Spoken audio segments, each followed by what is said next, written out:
Welcome back to Off Ball Takes. This is your host, Jarby Laws, and this is my co-host. For Wells.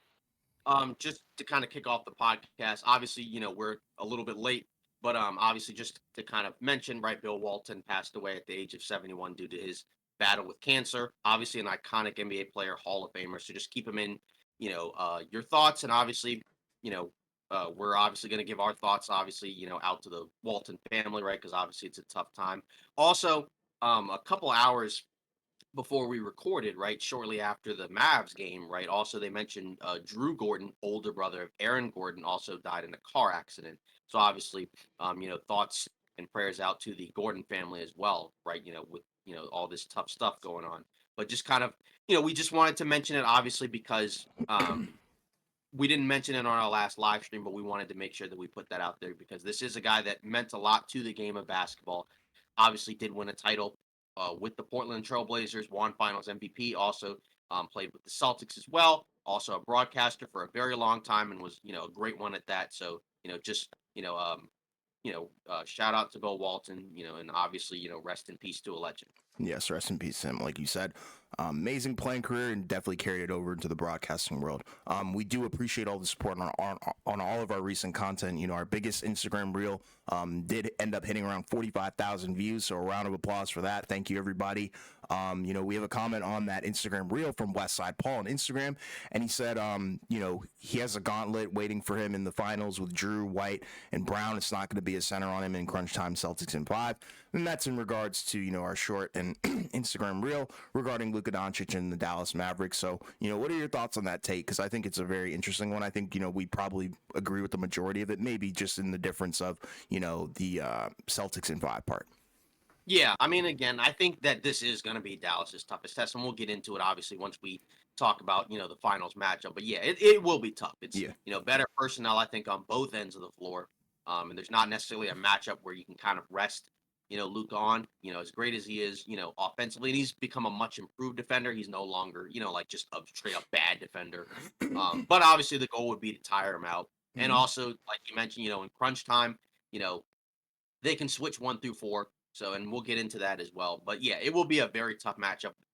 We'll save our pick, for what we think is going to happen, when we get into the matchup. But, yeah, I think it's a really good comment. And again, we don't usually read a lot of Instagram comments, but, that video blew up on Instagram, like you mentioned, well over 40K views. So, shout out to everybody for that one. Yeah, for sure. And like you talked about, we got the NBA Finals to talk about, which is huge. You talk about the matchup is set, stage is set. And before we do get started with today's episode, please don't forget to like and subscribe and follow us on Instagram and TikTok for a chance for your comment to be read, more content, and updates.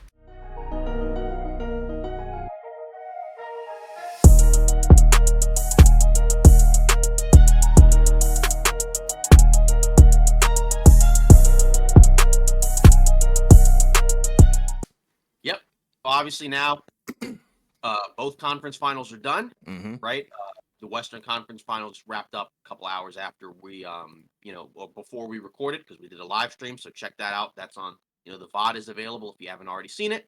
And if you want to come in and hang out with us, we're going to do those after each finals game. But yeah, so now it's the Celtics and the Dallas Mavericks, Mm-hmm. right? And I think, again, the Mavs one I think is the one that's going into the playoffs. I think the one that's more surprising. I think the Celtics were generally considered the clear cut favorites, especially in the Eastern Conference, right? I think they were also going into the season probably either the favorites to win the championship or co-favorites with the Nuggets, but the Celtics were by far considered the favorites in the East.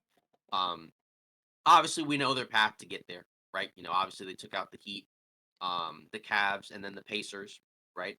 All of them were shorthanded, right? We hadn't had a chance to talk about the end of the Pacers series, but obviously, um, we did it in the live stream. So if you want longer thoughts, you can check that out. But obviously, just to talk about it, right? The Pacers, again, very competitive series despite it being a sweep. All those games except for game 2 were close, and 2 of those were without Tyrese Halliburton. Yeah. So that's obviously if you're the Pacers, that's cool. It's kind of tough the way that they lost, right? Because they were up in a lot of those games, including in the final couple of minutes, but they just couldn't close. But obviously, part of that is also due to the inexperience of the Pacers, but also the talent of the Celtics. Sure. So if you're the Pacers, you still had a successful season. I think there were a lot of things you can look at and take away and learn, right? Obviously, Halliburton, I think, made a really good case for, him being an elite point guard, which we already knew, but obviously this was his first postseason test. Obviously there were some shaky moments in some of these games, but by and large, I think he felt pretty good about him, especially, coming off the end of the Knicks series, even though, again, I know Halliburton mentioned that, I learned the healthier team usually wins, but also, like, they got to take advantage of some unhealthy teams as well, which I think kind of gets lost in the discussion. But I think for the Pacers also, Siakam.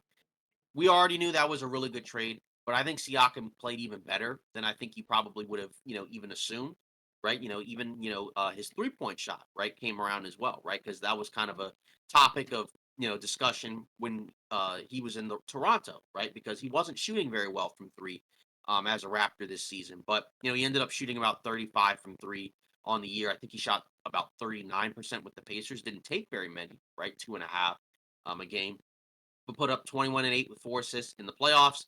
Put up 22 and a 7.5. Shot 54 from the field, only 30 from three, which is not great. But he did have a number of really good games in there as well, right? Because he had a couple of rough games, I think, against the Knicks, but he had some really good games against Milwaukee. Some closeout games against the Knicks that were really good, and then against the Celtics, he was pretty much good every game. Yeah. Aside from the closing moments, but also like again, a couple of those were without Halliburton, and I think you have him with Halliburton in mind, right? Andrew Nemhart, right, also had a really good year, right? He was a guy we had already known as a rookie. We saw him in the summer league, obviously, this year, and he looked pretty good. And obviously, he did a really good job of kind of making up for Halliburton's absence. I think he's due for an extension because he was a second round pick, so I think he'll be eligible for an extension this offseason. So I'm assuming he gets it. So, there was a lot to like about a lot of the Pacer players. I think obviously the main question is the run sustainable? Because I think you kind of felt like, wow, they went from having the seventh pick of the draft to going to the conference finals and being competitive with the winner of the conference finals, the Celtics, possibly, a competitive series against the potential champs. But, I guess the question is again, if you replayed the playoffs again, but maybe it's healthier teams. Do they go as far? Probably not. But also, it's the playoffs, so oftentimes that kind of stuff happens. Sometimes it's hard to predict. Sometimes you can just tell because certain teams just have more injury-prone players. But I think if you're the Pacers, you had a good season. I guess the main question is, do you run it back, or do you kind of make some moves around the margins? Because obviously you can run it back, but you may not be quite as good next year postseason wise? Or do you kind of turn some of those young players and turn them into, some better assets, right? Like, do you take a guy like an Andrew or Aaron Neesmith, right, and maybe upgrade at the wing, right? Or something like that. Do you use guys like Jarvis Walker, who didn't really play at all, but maybe has potential as a lottery pick? Do you trade him, or do you just kind of let him kind of develop and be a bigger part of the rotation next season? Because the tough part is you have Siakam, so I don't necessarily think they can play together in the starting lineup.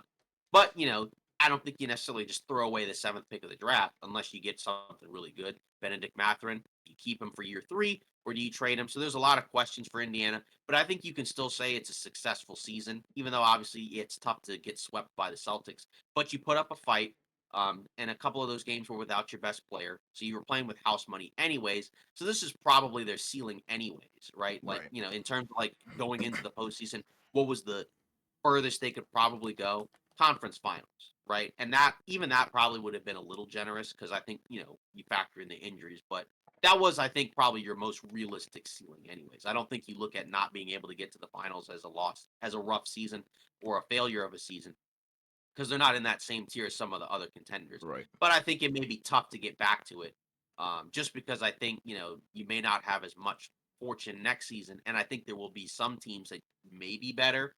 But it is the Eastern Conference, so you could also realistically make a run, especially if you make the right moves. Yeah. I think they're going to be good, for the long haul. You're Mhm. looking at a lot of good developmental pieces, as Yeah, crazy it is to kind of say, I still think Halliburton is a developmental piece because, although yeah, he's your star, he has the potential to be, yeah, exponentially better, down yeah, the line, which is awesome. I think, Indiana Pacers fans, they should be happy as heck, yeah, You've got a great bench. You've got, a lot of depth and you've got some more pieces. Like you talked about Jarace Walker. Like imagine, he takes a leap the next year and then, now that's another rotational guy. I mean, like the only guy that you're probably not going to really be looking back looking to get back is probably what, Doug McDermott, because then Benedict Mathurin is coming back too. That's another guy who's going to be awesome for your rotation, Right. and it's going to be cool, But your priority is obviously to bring Siakam back. That's your number one. Yes. But like you said, you cannot look at this season as a failure because you got all the way to the Eastern Conference Finals when nobody picked you, nobody even really cared about you past the All-Star break and stuff like that. So hats off to Indiana for what they were able to accomplish, regardless of what path was given to them and what was laid out in front of them. They played the cards that they were dealt, and I think they did a masterful job because at the end of the day, Boston is a different beast. Yeah, and I think from the Celtics perspective, again, this is what you would have wanted, right? Mm-hmm. You want to win that series. Doesn't matter how you win it, but you got to sweep. You got out of there with, relatively like nothing really of note happening in terms of health, right? Yeah. Everybody's pretty healthy. You even got to buy Porzingis extra time, right? Because, again, he was expected to come back maybe by game 4, but with them being up 3-0, you didn't really need to rush it or anything like that. So they ended up sweeping. Now that you got, what was it, like 10, 11 days off or whatever it was until the NBA final. So that's kind of almost the best case scenario you could have asked for. Obviously, it would have been nice to have more blowout games, but Indiana did put up a fight. And, with the Celtics, obviously, they did a good job closing, especially on the defensive end. Great performances from a number of guys, right? Jalen Brown won the Larry Bird Conference Finals trophy, right? I think you could have argued it could have gone either way, right? My guess is that probably the game 2 performance where he had 40, and then Yeah. probably the game time shot at the end of game 1 that might have edged him out over Jason Tatum. But they were both very good over the Mm-hmm. course of the series. And obviously you got good performances from other guys as well, like Drew Holiday basically won them a game, right? I think game 3 where he gets the strip, on Andrew Nemhard, right? And he made a lot of other winning plays as well. So I think obviously for the Celtics, we already knew they were really good, right? We knew they were probably going to come out of the East. Everybody already knows that they have a super talented group. It's just a matter of can they win it all. But obviously I don't have as many takeaways from Boston that I didn't already have versus say like Indiana. Like I think like with Indiana, it sucks that you got swept, but I think you're impressed by a lot of what they were able to do this postseason, and Mm-hmm. it's valuable experience because, like you said, you even factor in Halliburton. This is his first postseason, so obviously, in addition to taking a leap, he can also be more comfortable now with what teams are going to throw at him during the playoffs, right? Yeah. So that's another good takeaway I think you can have from a Pacers perspective. And then obviously from the Celtics, you just get out of the Eastern Conference as healthy as you can. Obviously, Porzingis didn't really play much, but everyone else is healthy, so that's probably as the best you could ask for. Your Yeah. boss. And my takeaway from Boston is kind of like they use this series for a couple of things. I think they use the series to remind us who they are. There were a couple games in here where you kind of felt like if they weren't the Celtics, they wouldn't have been able to close those games because they have certain guys on this team that are just elite at their positions and what they're able to do and what they bring to the game, like Jason Tatum, Jalen Brown, Drew Holiday. You kind of named all of them. They all kind of had some game-saving, game-changing plays, and I think that's what really gives Boston the edge over a lot of these teams. That competed in the entirety of the playoffs. Like you can't necessarily hate on them for their opponent that they did face. And also, another cool takeaway I think is the guys, the two core guys, the two stars. I think they really found their footing in this series. Jason Tatum, he looked a lot better. Overall, I think he was doing a lot. The rebounds, the assists, the scoring, the shooting even was a little bit better than I thought it was going to be. So he found his legs, and then obviously Jalen Brown upping the ante for sure is going to be a huge deal because I think if he elevates, if possible, it's going to be awesome. And those are my kind of takeaways. And like you said, obviously getting out of there quickly and giving Porzingis, a lot of time to potentially heal. Because I don't know if Porzingis is going to be back in game 1 or down the line. We don't know. Like we don't know his timeline quite yet. But it's awesome that you're able to give him kind of that leeway. Yeah, exactly. And then, moving on to the West, right? Obviously, we have the Dallas Mavericks, right? They're Mm-hmm. coming out of the West. They just beat the Minnesota Timberwolves in 5. This was one that we got wrong, right? What's Just new first off, yeah, we both picked as of late? Dallas. Yeah, we both picked Minnesota to win this series. I think we both had them basically in 7. But Dallas was the better team, right? By a decent margin. I mean, to be fair, like the first 3, 4 games were close, but if it keeps happening, right, then that's a trend. Obviously, Dallas was great in crunch time all year, and it's such a stark contrast because the previous series, right? Most of those games were blowouts where it was Denver and Minnesota, Right. right? Two heavyweights going at it, but most of those games were not very close aside from a couple. But, from, the Minnesota perspective, again, you kind of look at it similar to Indiana where it's like, you don't look at it as like a bad season because this is the furthest you got with this group. It's the conference finals. It's the first time the Wolves have ever gotten there. Since what 2004, 20 years or whatever. That's Uh-huh. Kevin Garnett. So that's Yep. obviously a very long time ago at this point.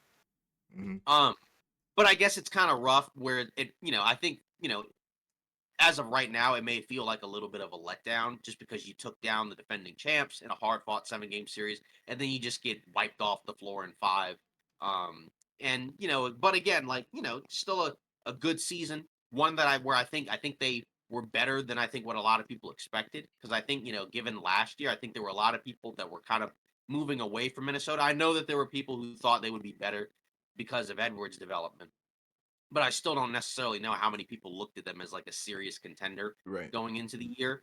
And again, I think over the course of the season, right, like you learned a lot of stuff, right? Like Edwards, he's on an upward trajectory. He wasn't great in this series, but obviously there's a lot to like about his game on both ends of the floor and where his game is probably headed. Right. I think that's kind of the biggest thing. And obviously, like when it comes down to the series, the big difference here is that Towns and Edwards weren't good enough, right? Like Luca and Kyrie were by far the two best players on the floor in pretty much every game except for Game 4, and that's really what kind of tipped the scales. Because if you're Minnesota, for most of the games other than the last one, you got enough from your role players in a lot of these games, right? Like you got good Nas Reed games for the most part, aside from a couple. You Yep. got some decent Conley performances. You got some okay performances from McDaniels. Kyle Anderson, who couldn't play at all against the Nuggets, played pretty well in stretches, right? Against Dallas.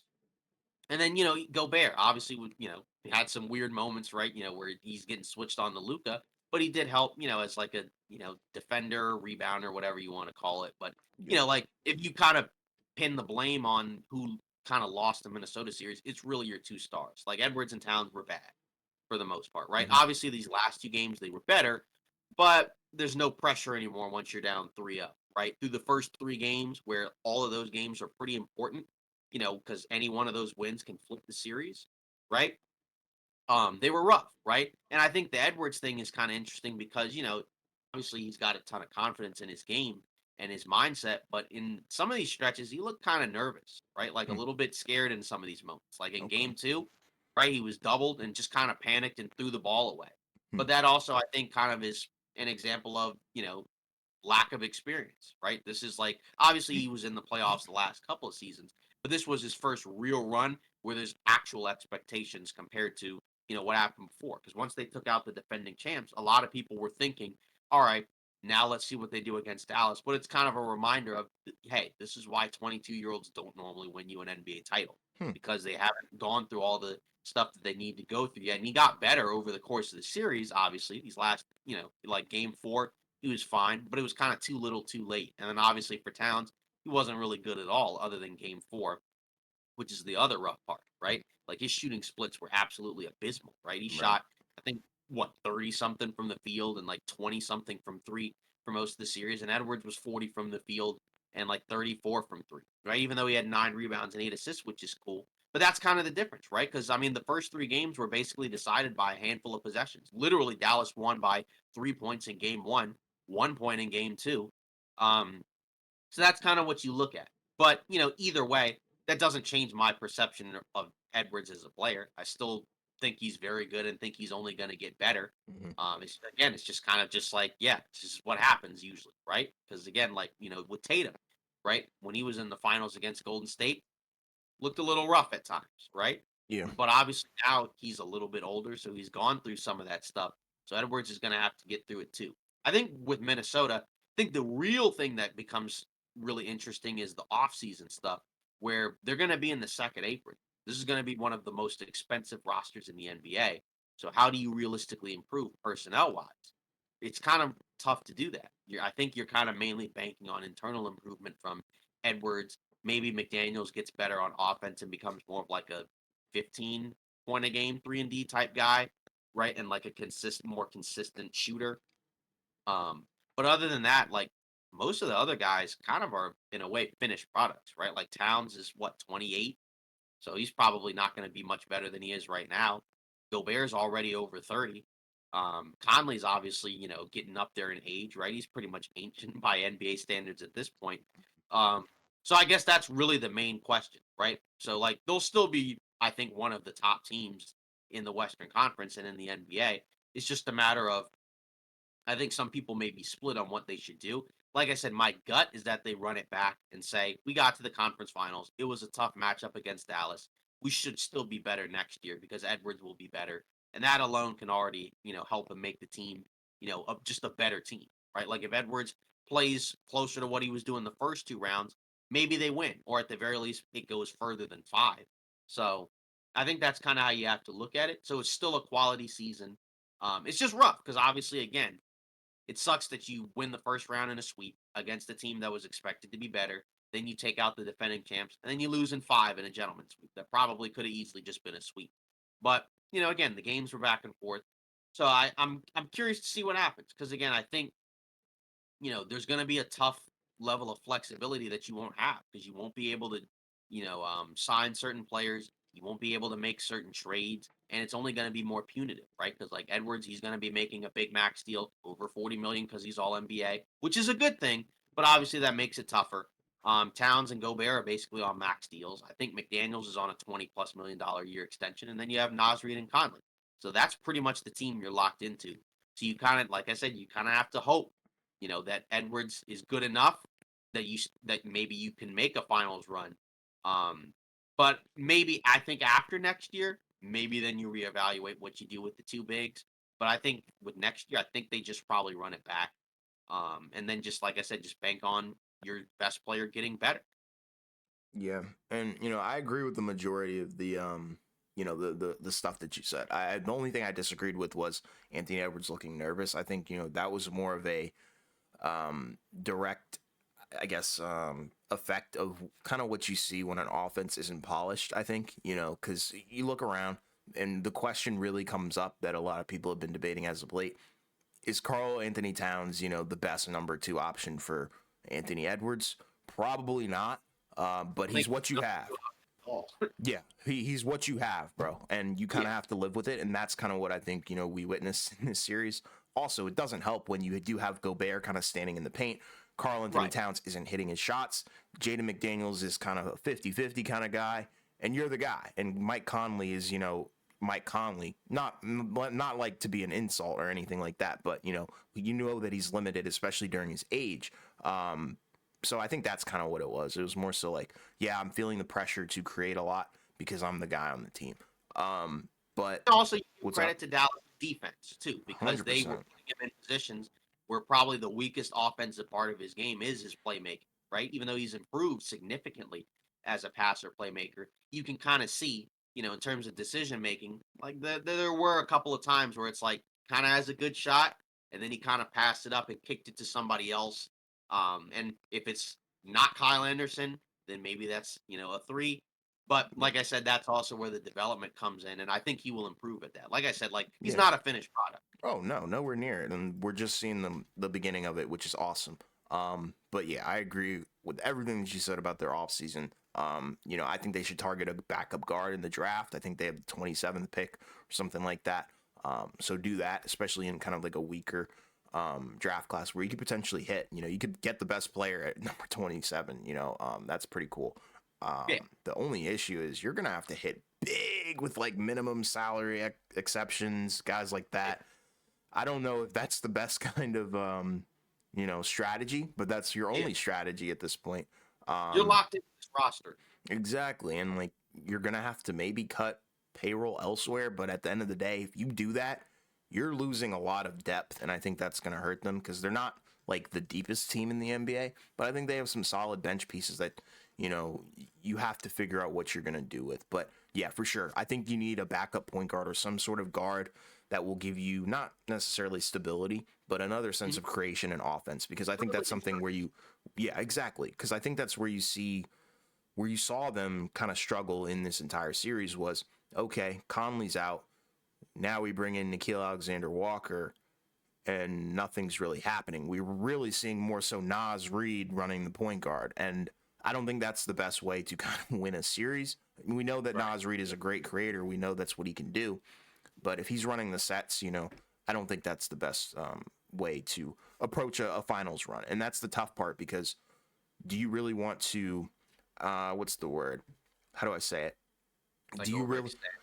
Yeah, because like if you think about it, this team kind of has a shelf life, right? Right. Like, do we expect this team to be together in the next 5 years? Probably not. Next No. 2 years? Probably not. Yeah. So what's Edwards, going to drastically change?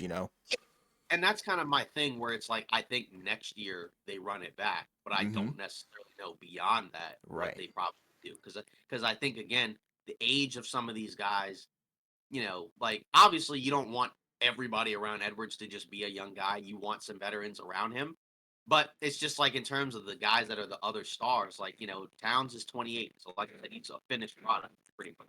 And Right. then Gobert is already over 30, right? So might be a little bit worse, in the next couple of seasons. Like, you Right. could still be the same because it's not like his game is based off of being athletic. But, obviously, as you get older, you're going to probably pick up more injuries, might be a little bit slower.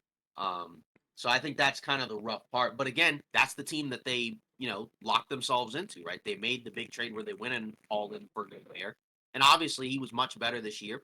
Helped him out in a number of, playoff games, like against the Suns. I thought he was pretty good. Mm-hmm. Um, by the end of the Nuggets series, I think he played pretty well. He just didn't match up well in this series because Dallas has two perimeter guys. And then the other thing is again, it's really not the defense for the most part. You kind of hinted at it anyways. It's really the offense, right? Which we've talked about for a long time is kind of the tougher part with Gobert. Because most centers, like if it was Joel Embiid instead of Rudy Gobert, like or Jokic, like it's gonna be the same thing where it's like they're not going to do a great job of sticking with a guard on the perimeter. Yeah. It's those are centers, right? They're not as fast or as Right. mobile as guards, right? Like there's only a handful of guys that can do that in the league, right? Like say like a Bam, a AD, a Draymond, like Yeah. not that many guys. And Even like a Wemby, like you wouldn't really want him switched on no. to a guard. And even think So about during the NBA Finals when it was Cleveland versus Golden State. Think about Kevin Love when he switched on to Curry. That was one of those like hold your breath moments yeah, because you don't want Kevin Love on Steph Curry. right. Steph just Exactly. missed. That's yeah, that's where like a Tristan Thompson was helpful because at that point in his career, he was a you know decent athlete Yeah. at that position, so he could kind of move his feet well and better than a lot of other centers. He's Right. undersized, but like that was kind of what they liked was that Mm-hmm. like, hey, we could switch more now. When we couldn't with Mozgov because even though he's probably a quote at the time he's quote unquote better offensively Mm-hmm. and just bigger, right? He was slower, right? Right. And so against a team like Golden State, you'd like to be able to switch defensively a little bit more since Yeah. they have a lot more speed and different options. But like I said, with Gobert, he can't really punish you quite as much on offense. No. And, like there are times when they kind of tried to do it and he's gotten better at it, but it just doesn't really feel like good process, right? Like Right. in the first quarter, I think Gobert had like 3, 4 more shots than He had Towns or 7 Edwards. And that's attempts. not, yeah, and that's not really what you want. And like there are times when it can help. Like, let's say, if he's crashing the boards or like somebody's kind of forced to foul because they don't have good positioning on him. And like we saw against the Nuggets, where he just picked up, fouls on guys, where he was able to draw fouls on people because, he's just there and they can't really move him or, get out of the way. So they're Right. forced to just foul him. But then there's other times where, again, force feeding it into the paint when he's not that skilled of offensive player. It's kind of an L, right? Yeah. And, that's kind of like you said, the part where with Minnesota, obviously it's a very good team, especially on the defensive end. But we knew like the undoing for them was gonna always be their offense. And late in games was where it would really show up over the course of the season. It just didn't really happen that much in the postseason. Because, remember to be fair, a lot of the games they played until, the last Nuggets game and then, these Dallas games were mostly one-sided blowouts, right? Right. Like they'd be competitive, like maybe in the first half. Then in the second half, like they were beating Phoenix by like 20, 30 points. I mean, they Yeah. had like I think game four was close. It was like the most close game in that series with the Suns. But even then, it still ended up being like a double digit victory. And then Right. obviously, like I said, with the Nuggets, right? Again, I mean, we watch both teams blow each other out almost every game, right? Like Minnesota would win by like 10, then they'd win by like 30, and then Denver would win by 30, and then Minnesota would win by 50, right? So, whereas now this is where your offense is really tested. So that's where again, like you said with Towns, right? That's probably not the most ideal co-star for Edwards. And again, maybe if it's at the 5, right? But then we already know the reason why they brought in Gobert was because it's kind of tough for Towns to be your primary rim protector.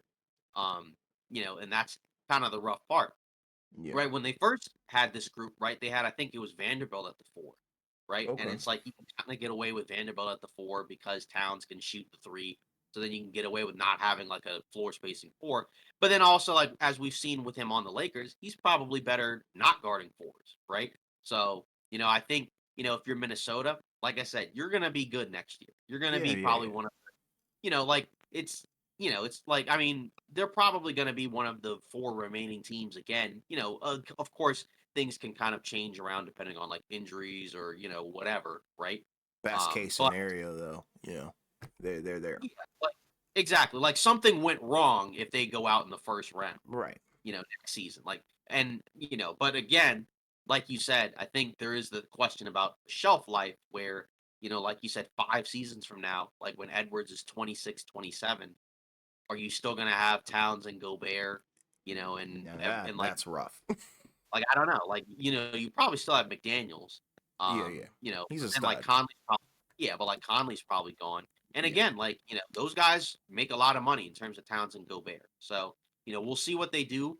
But again, like, I don't know. But at the same time, if they played a different team that wasn't Dallas, they probably match up better. But then obviously with Dallas, they're probably still here to stay because they got Luca, right? Who's already an established top 5 superstar. Mhm. Where like something went wrong if go out in the first round with Luca. Now, especially now that they have a better group around him, which we'll Yeah. obviously get into. And I guess now after you, kind of Yeah. wrap up whatever you got I, to say about Minnesota. I mean, we kind of hit on all the points on Minnesota, like you talked about. They have a lot of tough decisions to make in a lot of tight windows, which may not be feasible. But they're committed to it. This is what they wanted. This is what they built.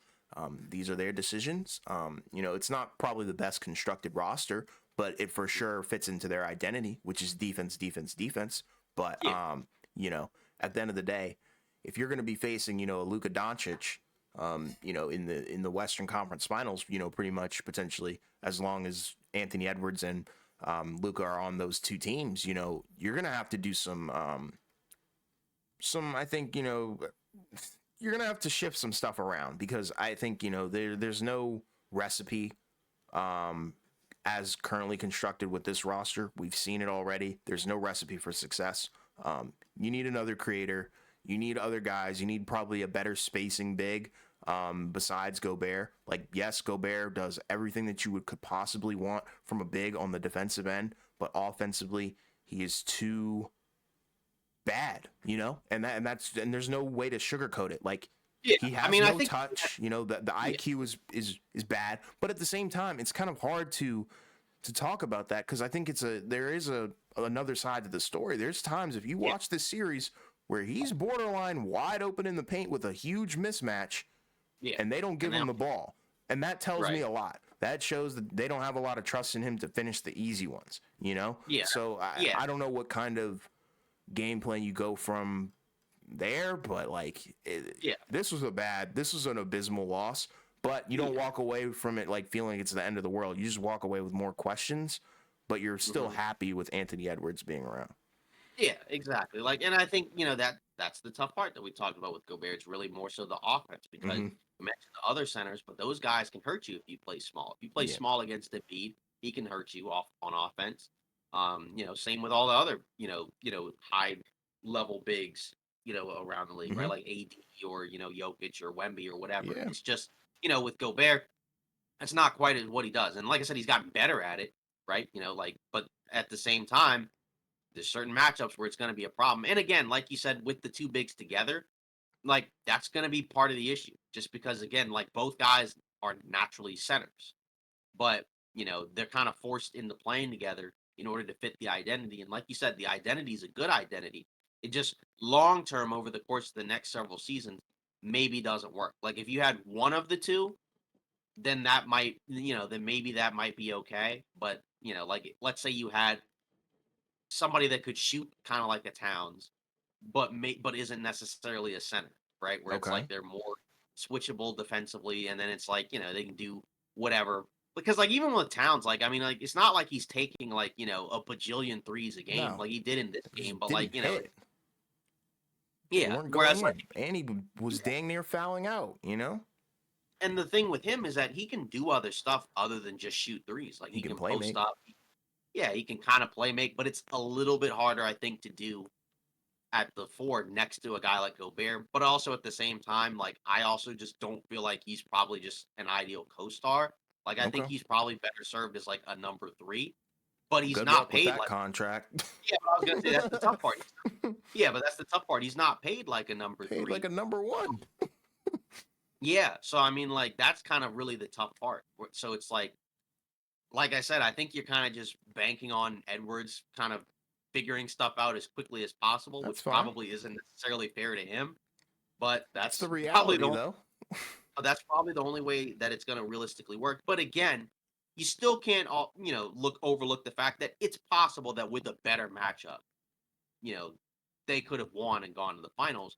But as we already said, like you said, you don't expect Dallas and Luca to go anywhere, No. right? Like obviously, like Kyrie's 32, but you don't expect his game to drop off, you know, significantly. And even if it does a little bit, right? Like you still have other pieces, and obviously you have Luca who Yeah. could continue to get better. It's not like we can necessarily just say he's peak.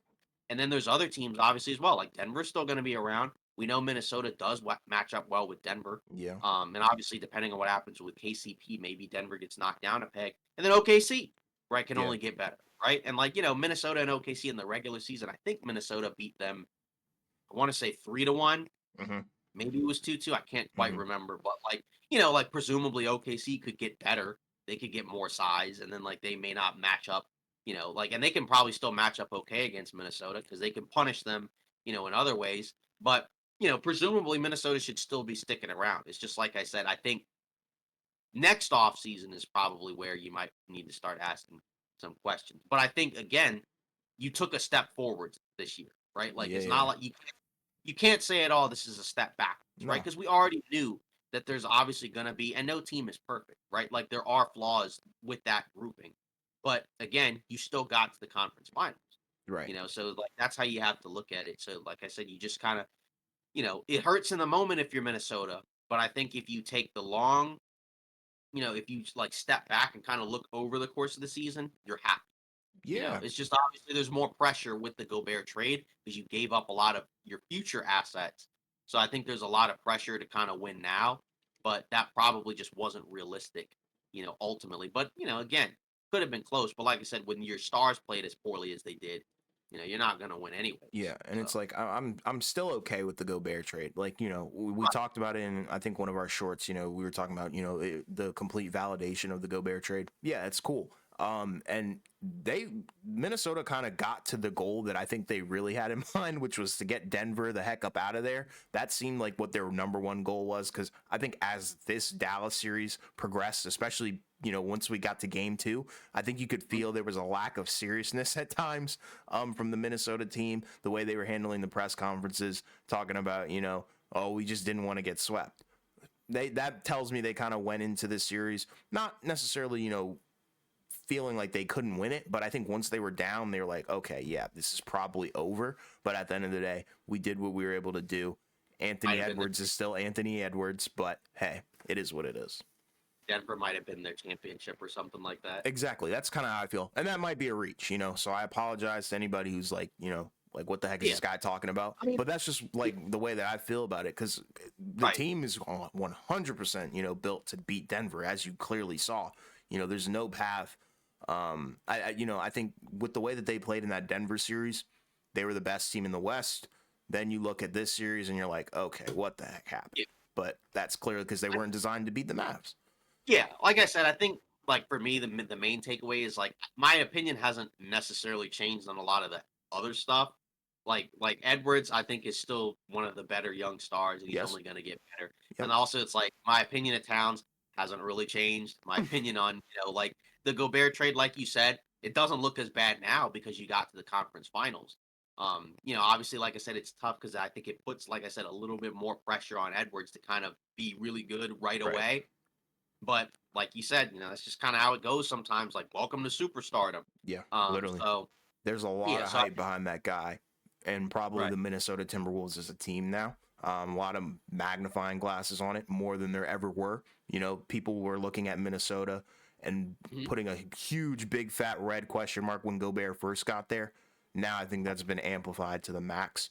And Yeah, when we coming into this season, it was funny. I rewatched our old episode of the offseason breakdown and stuff, we were and pretty low on this team, I bro, think. we were low. Like we had Yeah, them like 7, 8 getting out of the yeah. play in, I and remember we had, and it and was I because think, it was because of the it's because of last year's performance, like and how not bad it was, but we were like, oh my god, like Gobert and Towns cannot work together, no, and no, they still might and not be able to work together. They just look better this year. yeah, yeah, shooting 30 from the field and 20 from three. That's an improvement there. Yeah, Um, bro. but, but either way, yeah, I remember being kind of low, and like you said, I think the perception of what happened last season is kind of what did it.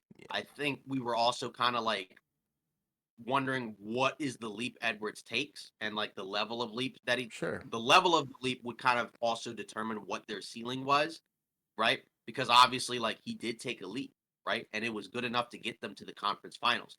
Not quite good enough to get them to the NBA finals, but good enough that again, like you can still feel pretty good about him. And we felt good about him anyways. Yeah. But I think regular season is probably where like it's gonna look better. But Okay. obviously also, again, first two rounds, like, the first round it looked pretty good, but also like Phoenix. It's like, I mean, I Yeah, think that was a, that was a that was a that was a Trojan horse, like in the worst way possible. Like that was bad. right. But either way, like you said, I don't think you come off of this like feeling disappointed at Hmm. all. I think like obviously like if you're the Wolves, it sucks that you lost in five, but also like you got to the conference finals, so clearly your team took a step forward. Yes, sir. So now it's just a matter of again, can you take another step forward? Can Edwards take another leap where now he encroaches into the top? Because I feel like he's probably just outside. Like for the playoffs, you could say he was top 10, Hmm. but I feel like overall you probably say he's outside of it, like probably like 11, 12. We don't do player rankings, but he's like right there. But if he Sure. actually gets in there, where it's like, now he's, you know, I don't know, like 6, 7. Like, let's say if he moves ahead of some of the other like older veteran guys that we kind of just have in the top 10, then that's pretty cool, right? Like Yeah, that that might will be send enough the where it's like, ranks. yeah, exactly. Where it's like that might be enough to get you, to the finals. Yeah. Um, Now, obviously, now that we're through all that, now we have the actual NBA Finals matchup, right? Which is between the Boston Celtics and the Dallas Mavericks, right? Obviously, we know the Celtics were the best team in the NBA record wise, best team in the Eastern Conference, right? So they will have home court, right? Game one begins June 6th, Thursday. We will obviously have a live stream. With our immediate thoughts reacting to game one, we are going to have one after each game, presumably willing or whatever. Yeah. But lot to unpack with this series because I think, as we kind of already said, kind of surprising, I think, that Dallas got here. We knew that they were really good post trade deadline. We knew the numbers with their starting five. Um, but I just didn't necessarily know if it was going to be enough to get there to the Yeah. NBA Finals. But I think obviously first you start with Luca and Kyrie because they've been incredible all postseason, right? Especially in this series, right? Because like this was the series where we were kind of wondering, right? Because in the first round, right, Luca was not that great against the Clippers, Hmm. but Kyrie was spectacular, but mainly in the second halves. Um, then in the second round, right, like Kyrie was a little bit more subdued. Luca, I think, was a little bit better, Hmm. but then you had the PJ Washington and Derek Jones Jr. and Gafford explosions, right? And then in this round, right, this was where Luca and Kyrie were just aside from game four, amazing, right? They scored basically 30 apiece each and every game, right? Obviously in the fifth game, there was no real close game to speak of. But through the first three games, obviously their fourth quarter numbers were incredible. That was where a lot of their offense was, and they were incredibly efficient. And then obviously the defense, and that's really what's also gotten Dallas over the top here is those two guys offensively combined with the defensive contributions from everyone else. Because when we were looking at it, it's like you don't really look at any of their guys on their roster as quote unquote all defense guys. Hmm. But clearly their defense, has been fantastic, right? Like Washington's ability to guard multiple positions with his length and athleticism, obviously Gafford protecting the rim, right? Derek Jones Jr., length and athleticism as well, right? We saw him guard Paul George, we saw him guard, SGA, we saw him try to guard Edwards or whatever, right? So a lot of versatility there. Lively, we mentioned off the bench. We love that pick as a rookie. Right. We liked it in the draft. So we're not just kind of late bloomers here, Yeah, right? yeah, We yeah. liked that pick at the time. We thought he'd be good. I think he was still better than what we even thought, but we liked the pick a lot and thought he was one of the perfect types of centers to pair with Luca and Kyrie. So that's been great. Obviously, you get in contributions from even a guy like a Jaden Hardy, who it felt like, probably a lot of people had started to sour on. And he played well, during the latter part of the series. Even a Josh Green can kind of come in and shake things up with his athleticism. Jason Kidd, you give a lot of credit to. He's been able to push all the right buttons. He's gotten a lot of the great options in terms of lineups and rotations. A lot of versatility with that roster as well. Like we've even seen Maxi Kleba come back, who could be a key piece in this series, right? Who can kind of space the floor, but also kind of switch on defense in a way that the other bigs can't necessarily do.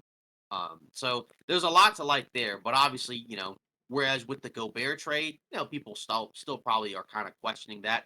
I think the questions about the Kyrie trade are done. That one's over. Um, because of the fact that obviously, like that's a guy that has been able to pair with Luca. He's a co-star. He's played great next to him. Been able to take some of the pressure offensively off of Luca, while also kind of providing some veteran leadership and experience as well, which is I think maybe what you probably wouldn't have expected. Because obviously at the time the trade was a gamble, not because of the talent, but because of obviously his situation off the court the last couple of seasons. But he's been done a really good job.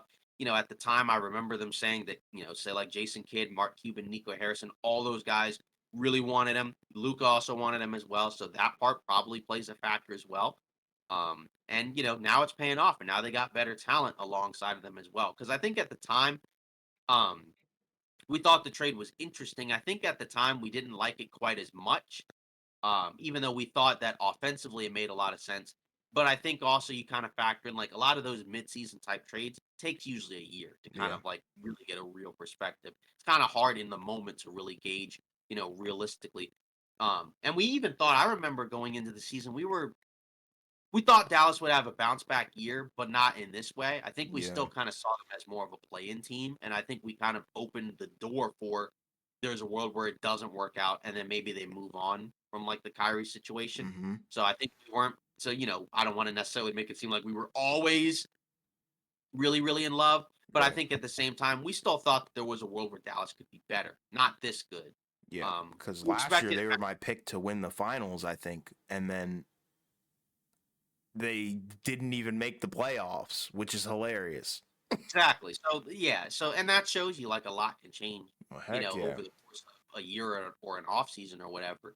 And again, Dallas, they also went all in, right? Because we love their moves at the deadline, right? Because like, and that was even coming from like we had seen Gafford in Washington, right? We've been to Wizards games. Heck yeah. And obviously we were aware of PJ Washington. Not that we were like the biggest fans of PJ Washington, but we liked the trade because of the fact that you got two guys who were gonna be big rotational pieces and you gave up nothing, right? Like what was it? It was Grant Williams, right, who basically plays the same position as Washington. Obviously he had more, I guess, quote unquote experience, but like you wouldn't necessarily say that was like a quote unquote downgrade or anything, right? At worst, it was lateral. Yeah. Um, I think it and was then an obviously, upgrade for sure. right? Well, it clearly is one. I'm Yeah. just saying, like at the time, like Sure. I think at worst you would have looked at it as lateral. Hmm. But then like say with Gafford, right? That's obviously an upgrade for your center rotation because now it's no more Dwight Powell, right? Remember that guy? That was the Yeah. starting center for them for a long time, or Yeah. even at worst backup center when they had Porzingis. Hmm. Now he doesn't even play anymore, right? Right. Unless obviously Lively is hurt. So they did a lot of work where you give them a lot of credit. Still surprising that they got here, but obviously also you factor in, you do have a guy who's a top five player in Luca, and if you can get a good roster, especially a roster that can play both ends of the floor alongside a top five player, that's a formula to be able to make a deep run or a finals or championship run. So they've been able to put together, this is the best team that he's had. So this is where you give a ton of credit to the Mavs, because they've completely turned the ship around. Because I think you kind of mentioned it on the live stream, right? There were a lot of people kind of talking about like maybe the idea of mismanaging, Luca and whatnot. Yeah, But now you can't say anything now because now they put together a good team, and obviously he's backed up his play because I think his stock took a hit last season, big one, for bro. missing the playoffs. Right, when you're a guy that's a top 5 player and you miss the playoffs, something went wrong, right? Obviously, people talked about, not being in the best of shape. He was in better shape this season, even though he's been banged up during the playoffs. You can see it, right? Yeah, And also, obviously, like I think there's also more of an incentive to care when your team is better, right? I think you kind of see, like, last year when it was pretty clear they didn't have it, you could tell he kind of throw in the towel, which you don't culture and really want to morale see. is a real thing. Yeah, which you don't really want to see, from a guy like that. But at the same time, like you kind of just chalk it up to, yeah, it was a rough year, but Hmm. not the case this year. Now you're in the finals, and like I said, you give credit to pretty much everybody at every level, right? Like Yeah, when you go all in, it's nice to be rewarded, and Dallas has gotten rewarded with a trip to the finals and a possible chance at an NBA title, right? Which again they haven't had since what was it 2011, so 13 years ago with Dirk Nowitzki. yeah. And shout out the GM, trading for Lively, great job. Hmm. Trading for Gafford, great job. Washington, great job. Shout out Hmm. Jason Kidd for pretty much Yeah. out coaching every opponent that he's been, faced Yes. off against. Great job. He's, hit on all the challenges, called the timeouts at the right time, great lineup adjustments, phenomenal rotation as well. So that duo of Jason Kidd and their GM is amazing as well. The other duo is Kyrie and Luca. You already talked about it. They've been amazing, historical. There's been even a wild debate, in terms of are they the best offensive backcourt of all time, which is crazy. Right. I guess in some respects, yes. But, I think we have to kind of wait and see on that one. Yeah. But Got to win a chip for it, I think. exactly, yeah. And potentially, that there's a pathway. But yeah, from, Dallas, I think you loved everything that they've done throughout this entire postseason. They figured everything out.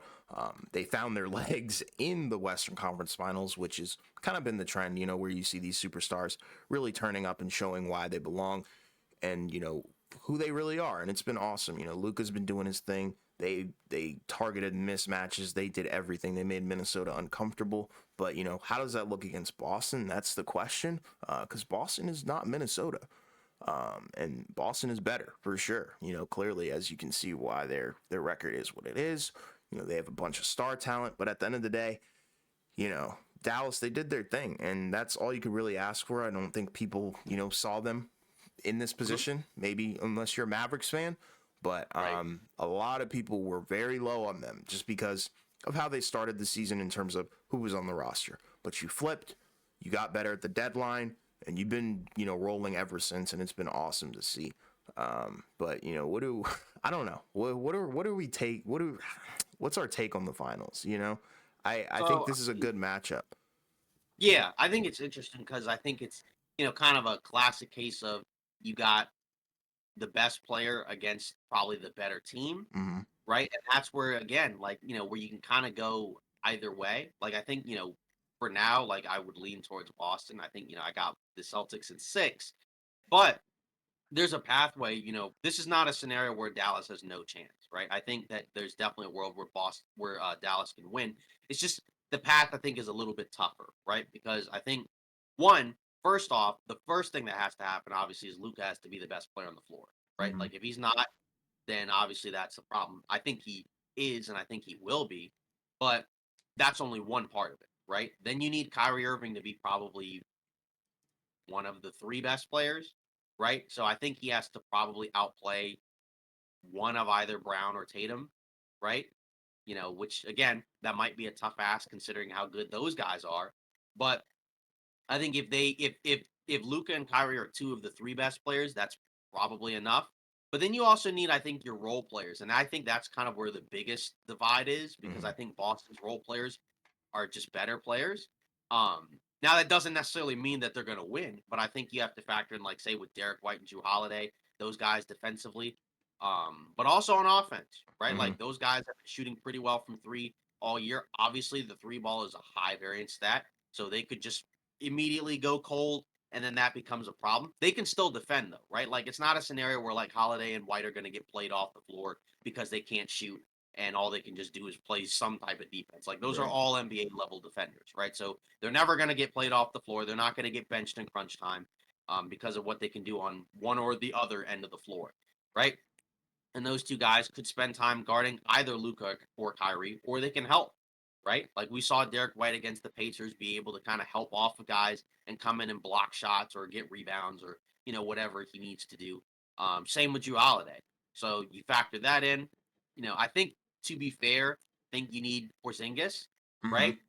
So I think part of the equation is we're assuming that he's probably good enough to be able to play and contribute at a relatively decent level, considering he's gotten a lot of time off, right? He hasn't played since what game two, I think, of the first game 2 or 3 of the first round. So that was over a month ago. You're basically talking about like 4 or 5 weeks. Yeah. Um, so and then in addition to that, right? Then I think you also factor in, Horford moving to the second unit, right? We'll see what he can do.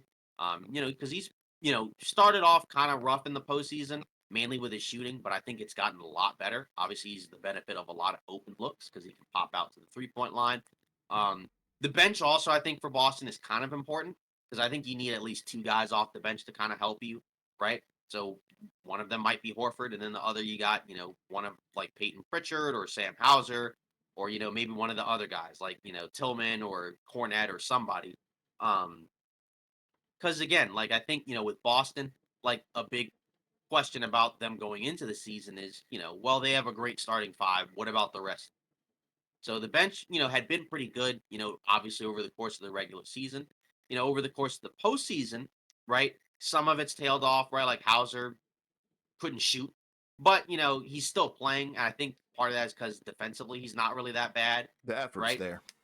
Like he's decent enough where like even if the shot's not falling, he can still be out there. Mm-hmm. Um, so I think with Boston, really the question is just like, I think the tough part is the offense is a lot better than Minnesota's. So even though they may not have somebody as good as Luca on the other side, like Tatum's still really good. And then you have Brown, right, who can attack the other matchup, right? Where it's like if you're putting your best defender on Tatum, well, that means that whoever your next best defender is guarding Brown, and he can take advantage of some of those matchups. And the Celtics guards can do that as well. So I think for Dallas, your role players, I think, are going to have to play not just well on defense, but also on offense. I think you're going to need more offense in this series if you're Dallas. Um, just because of the fact that I think, if the Celtics are firing on all cylinders, you might have to play kind of catch up, from behind. And I don't necessarily think like the offense is going to get shut down the way that Minnesota's can, just because I think they have better offensive personnel.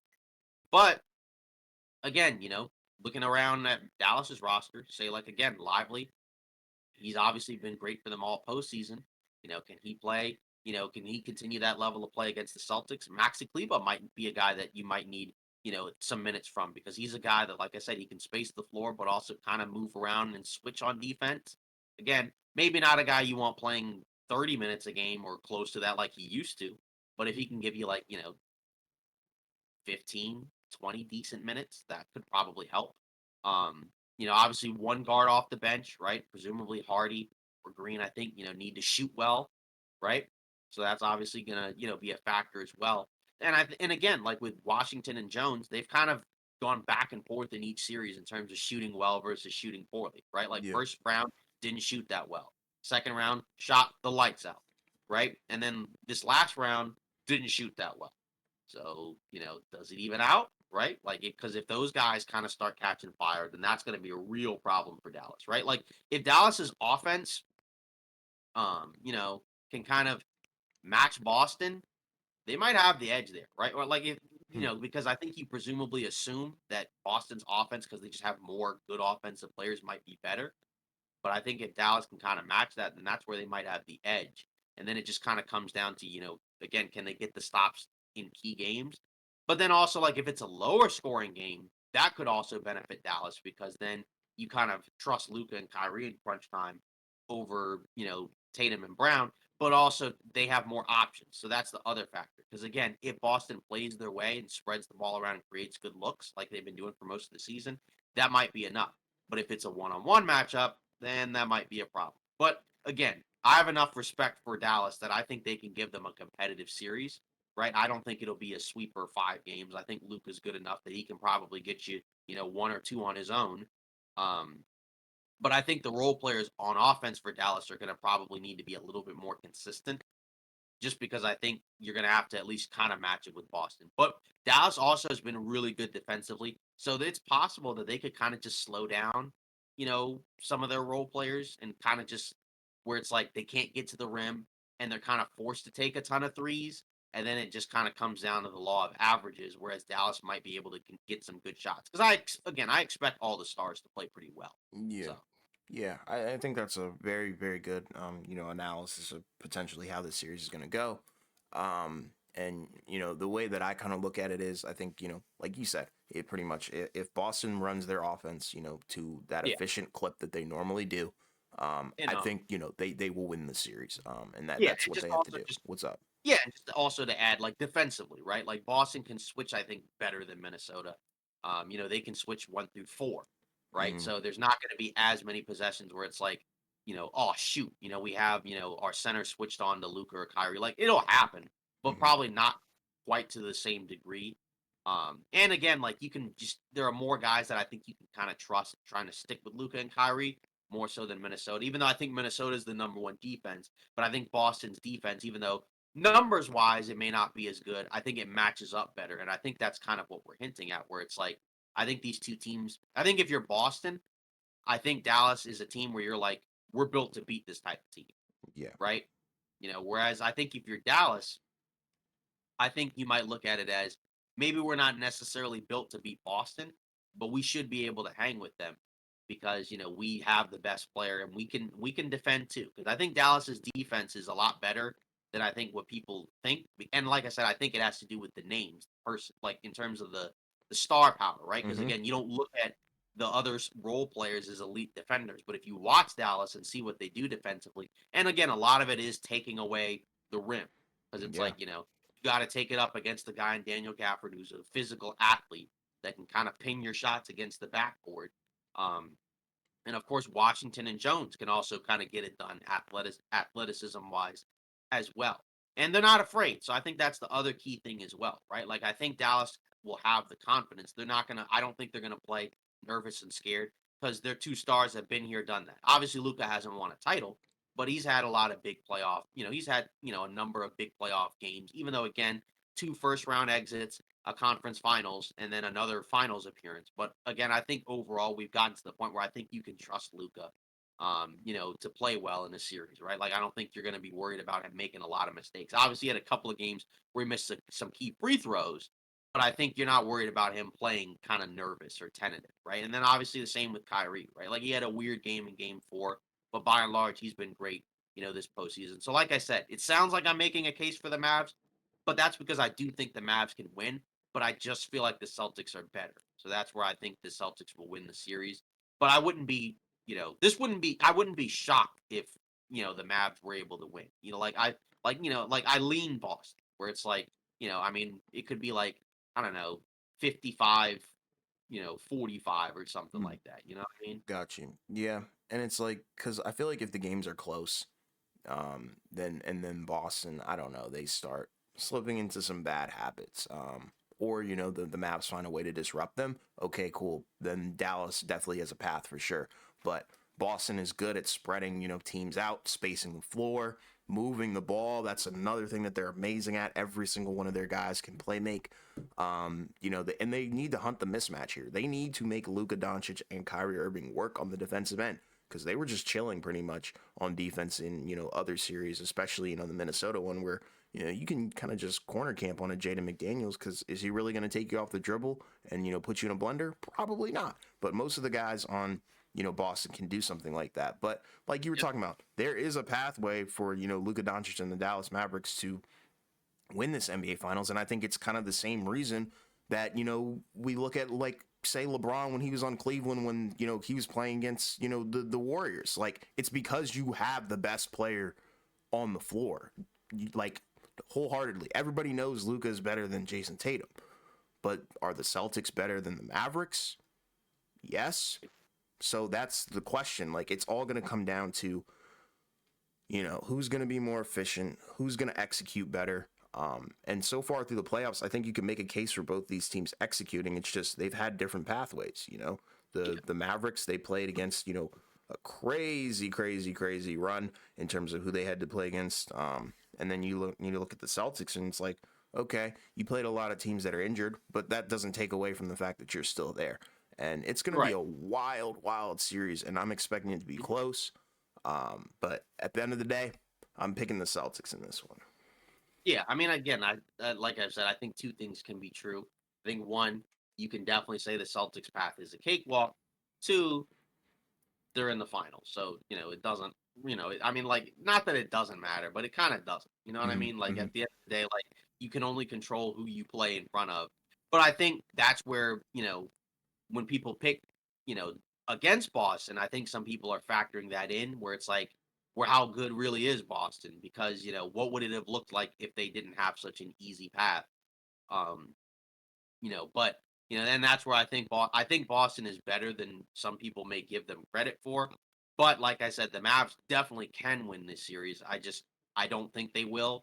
But again, I wouldn't be shocked because, like I said, I think Dallas has earned the level of respect to where again, like they've played well enough where like if you believe they can, like I think there are really good reasons to. This isn't a scenario where it's like there's no way this team wins unless somebody gets hurt or something. And I guess like Boston, we'll see with Porzingis, um, but I think with Dallas, like they are really good as well. I just don't necessarily know if they're going to be good enough to be able to beat Boston 4 times. I think that's the tough part because I think Yeah. they can get them. I think they can get 2 wins, maybe 3. I just don't know if they can get 4. I think that's the tough part. But either way, home court may not even matter because No. both teams have been honestly better on the road than they've been at home, Mm-hmm. right? Like, I mean, Boston has literally not lost a single road game.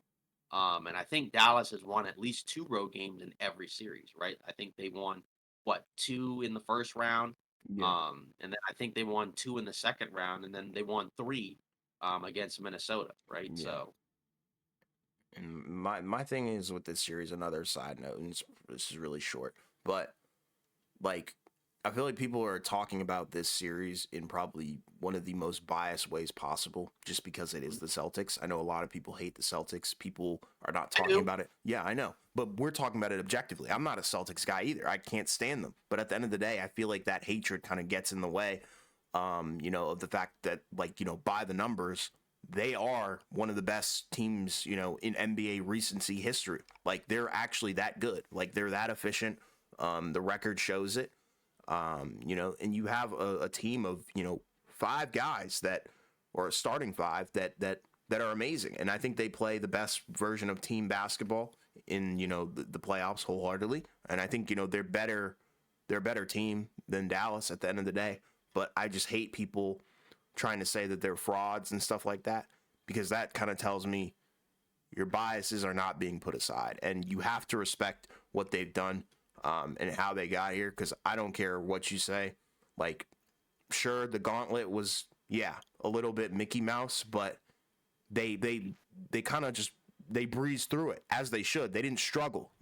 I think it would be different if we were looking at them like, oh my God, they won 7 games with I don't know, Indiana or something. Like, okay, now we can Yeah, hate, but dude, I guess. they swept them. Come on, bro. Let's be Yeah, I serious. guess. Yeah, I guess that's a good point when you kind of look at it from the perspective of it would be more of a concern if it wasn't like 4 or 5 Yeah. game series. If it had gotten to like 6 or 7, Yes. that's where but they didn't. So I mean, that's kind of what you're supposed to do. But and then to kind of just another angle, right? Mm-hmm. Obviously, because we talked about it in the live streams, but we can mention it again in the regular episode, right? Like, which guy benefits more from winning the title? Because kind of going back and forth on it, I've kind of thought about. I think there's more for Luka to gain. I think there's more for Tatum to lose. Like I Mm-hmm. just don't necessarily know if like if his standing in the NBA gets elevated that much more. I think there's going to be a lot of people that are going to say, well, he's got like the best team in the NBA. Mm-hmm. So it's like, is he really, like, you could replace him with somebody else who's not as good and the Celtics would still be, like a championship caliber team. Well, it's because Um, Jason Tatum's a Celtic. If he wasn't a Celtic, then people would not be hating on him, and that's what I'm talking about. Like the personal bias is crazy from a lot of people who are talking about this stuff online. Yeah, but I think with Luca, I think if he were to get it, I think because of the fact that Dallas isn't looked at as being as good as Boston, I think that would probably do a lot, to boost him. Not that he already isn't boosted up, but you know what I mean. Like Sure. if he were to win the title, I think two things could probably happen. One, obviously, like you'd move him way up on the all timer list, Hmm. right, wherever that is. Hmm. And then I think you might probably have some people who might say like, is it possible he might be the best player in the NBA? Like he might have the belt, like he might Yeah. have taken it from Jokic. Like even if you don't feel like that, like it's going to be something that people are going to at least discuss, right? Because you could say like his path to the finals may have been more difficult than Denver's last year, where like they won. Mm, Like some people might say that, where it's like they beat an eighth seed to win a title. You know what I mean? I don't, bro. I don't agree. I don't agree with that I'm personally. not saying that. I I'm not know. saying that that's my viewpoint. I I'm know. saying like I think that's what some people would say because I think I think some of it also is kind of recency bias because we just saw the Yeah. Nuggets lose. Where I think now you're having people kind of reevaluate, like, well, maybe Denver's not quite as good as we thought. To- Not that they're not good, but just like because like people were kind of saying like this might be the next NBA dynasty, but it's like maybe they're just a really good team that had a decent path to the title. You know what I mean? Like whereas like with Dallas, if Luca wins, then some people might be like he has the belt, right? And maybe that's not how it should be. Where well, it's like because like if the Celtics win the title, I don't think anybody's gonna say Jason Tatum's the best player in the NBA. Like no. aside from like, maybe some people. And the way So that it's I had like answered it initially when you brought it up in the live stream, I was like, they're gonna give Luka the Jokic treatment if he wins, and that's pretty much what you just said. Jokic pretty much became the best player in the NBA, and he moved up, about 10 notches on the all-time list. And then you look at Jason Tatum. I think people just are potentially gonna take him more serious. I think he's like he's cruised regardless. Like it's done for him either way because if he right, wins, like you yeah, said, oh, whoop de doo, you're the second or first best player on the best team in the NBA. Congratulations, enjoy your ring. But then like, if he loses, it's like, yeah, yeah. you're not top 15, bro. Like you're down to like 16, 17. It's like the guy's gonna lose just because he's a Celtic. If he was on a But different team, people would not be saying that. yeah, but obviously it's worse if he loses. Like, you know what I mean? Yeah, yeah, Like, because yeah, I mean, yeah, people can say it, but like, you got a yeah. ring. So, you know what I mean? Like, there's not much you can really do or change with that. Like, basically, the Celtics need to win the title because I think, like, if Yeah. they don't win it, I think that's gonna open up another, can of worms of discussions about, like that. That's where people are gonna really start calling them frauds. Like, if they Okay. lose, and they lose the title, to Dallas, right? I don't know, but They're like at not the end of the losing it. I can tell you right now, they're not losing yeah, it. like I mean, I think both you and I have them winning the title. Like I said, Yes, I'm not saying I believe any of that stuff. I'm just kind of throwing out what I think are probably going to be certain discussions that people are probably going to have 100%. And I'm based just off putting of it how out this. there. I'm just Yeah, saying it, yeah, to say it like they're not going to lose. And yeah, if this comes back to bite me, I don't care. You can clip it, you can send it to me, you can put it all over the internet. They're not going to lose. But at the end of the day, win or lose, Jason Tatum doesn't gain the respect that he deserves. Point blank, period. People aren't high on him. And that's crazy because I think he's one of the more underrated superstars in the league. He does a little bit of everything. And he's a winner. Point blank, period. He doesn't have a ring, but the record the records, and his regular season records are amazing. yeah, He's been on winning teams, for the majority of his right, career, if not all of it. yeah, He's a right, winner. yeah. No, I get it. Yeah, no, that was funny, but I mean, and again, like I think the thing with him is I think what tends to kind of happen is once a player has like that type of series, it's very difficult, I think, for people to kind of just like flip the switch and just be like, Right. okay, maybe this is like not really what he is. You know what I mean? Right. Like when he had the series that he had against Golden State, right? Like, where it looked like Jalen Brown was better than him, right? Like, I think that kind of like, made a lot of people be like, I don't know about this guy, right? Sure. And then obviously they had a chance to flip it last year. And then, obviously, we know what we were doing a stream when this Heat went up 3-0 or whatever it was. I don't even remember at that point. But Yeah. now he has a chance to flip the script, right? Because obviously, if he wins it, right, then obviously that's better for him.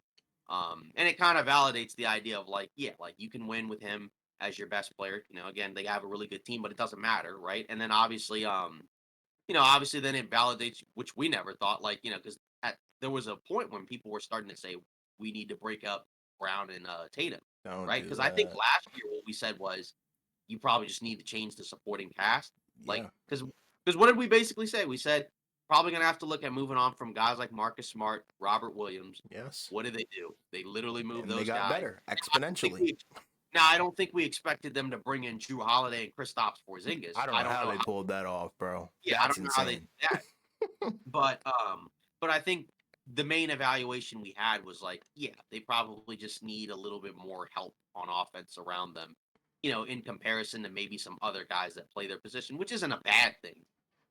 And again, if you're Boston, like that's what you're supposed to do. You're supposed to maximize what your best players can do, and they've done a really good job at that. Yeah. Again, like I said, as somebody who's not a Celtics fan, not rooting for them at all, but I think you still have to kind of Be recognize like objective. yeah, you still have to recognize they put together a really good team. Yeah. And they should win. They should win this. You know what I mean? Like by all measures, they should win this title. Yeah. And that's the perfect way to put it. Yeah. So now, I guess the first question is game one. Mm-hmm. Obviously, that's Thursday. Mm-hmm. What do we think is going to happen? Like, are we Boston. kind of expecting a Boston win? Mm-hmm. Because Yeah. I think Dallas might. I'm taking Boston. Yeah, because I think Dallas might upset them in game one, but I Nope. think Boston will still win the series. That's what I think will happen. I, You know I what I mean? Like wholeheartedly disagree. I disagree. I think Boston is going to win game one. Not going to be a flood, but I think it's going to be close, competitive. But I think you're going to see it's going to be a statement game for Boston. yeah, And I who think knows? We I both could be, I could be wrong. They could fall on their faces and, get blown out by 30 points. And then it's like, okay, Luka's probably going to win the, finals MVP. But then it's going to change the next game. That's the kind of series it's going to be. because I think you could have one of two different scenarios. You could have a scenario where it's like, okay, Boston's had a decent amount of time off. They're Mm-hmm. fresh. Mm-hmm. I guess the first question is, does Porzingis play? Yeah, I think he plays. Okay. I know 2 days ago, I know you can't really trust the player's mouth sometimes, but he said, yeah, I'm expecting to be ready to go for the finals. If he's not there, GG, bro. It just. But you're basing it off of assuming he will play. Yes, if Exactly. fully healthy, yes, Yeah, I think you have an out. Boston. If he doesn't play, yeah, you have an out. If he doesn't Yeah, play, exactly. That's my safety net. But no, in all yeah, seriousness, like, I'm gonna say probably with or without, he's there. If you want yeah. me to, like, just to be fair, if we're going with reality, if he's not there, they win. If he is there, they win as well. Okay. I think definitely if Boston wins, I think it's a statement game. Like you said, maybe not like a 20+ point win, but I think a win where it's comfortable enough where I think people who might have picked Dallas to win may be like, oh, maybe I shouldn't have picked. You know what I mean? Like I'm not saying like I said, I'm not saying a blowout, but It'd be I even think if they, better if they do it without Porzingis too. That would be right, insane. And then he comes yeah, back in game 3 and he's like, in his cape and all that stuff. He's just there, showing up because I to think save the day.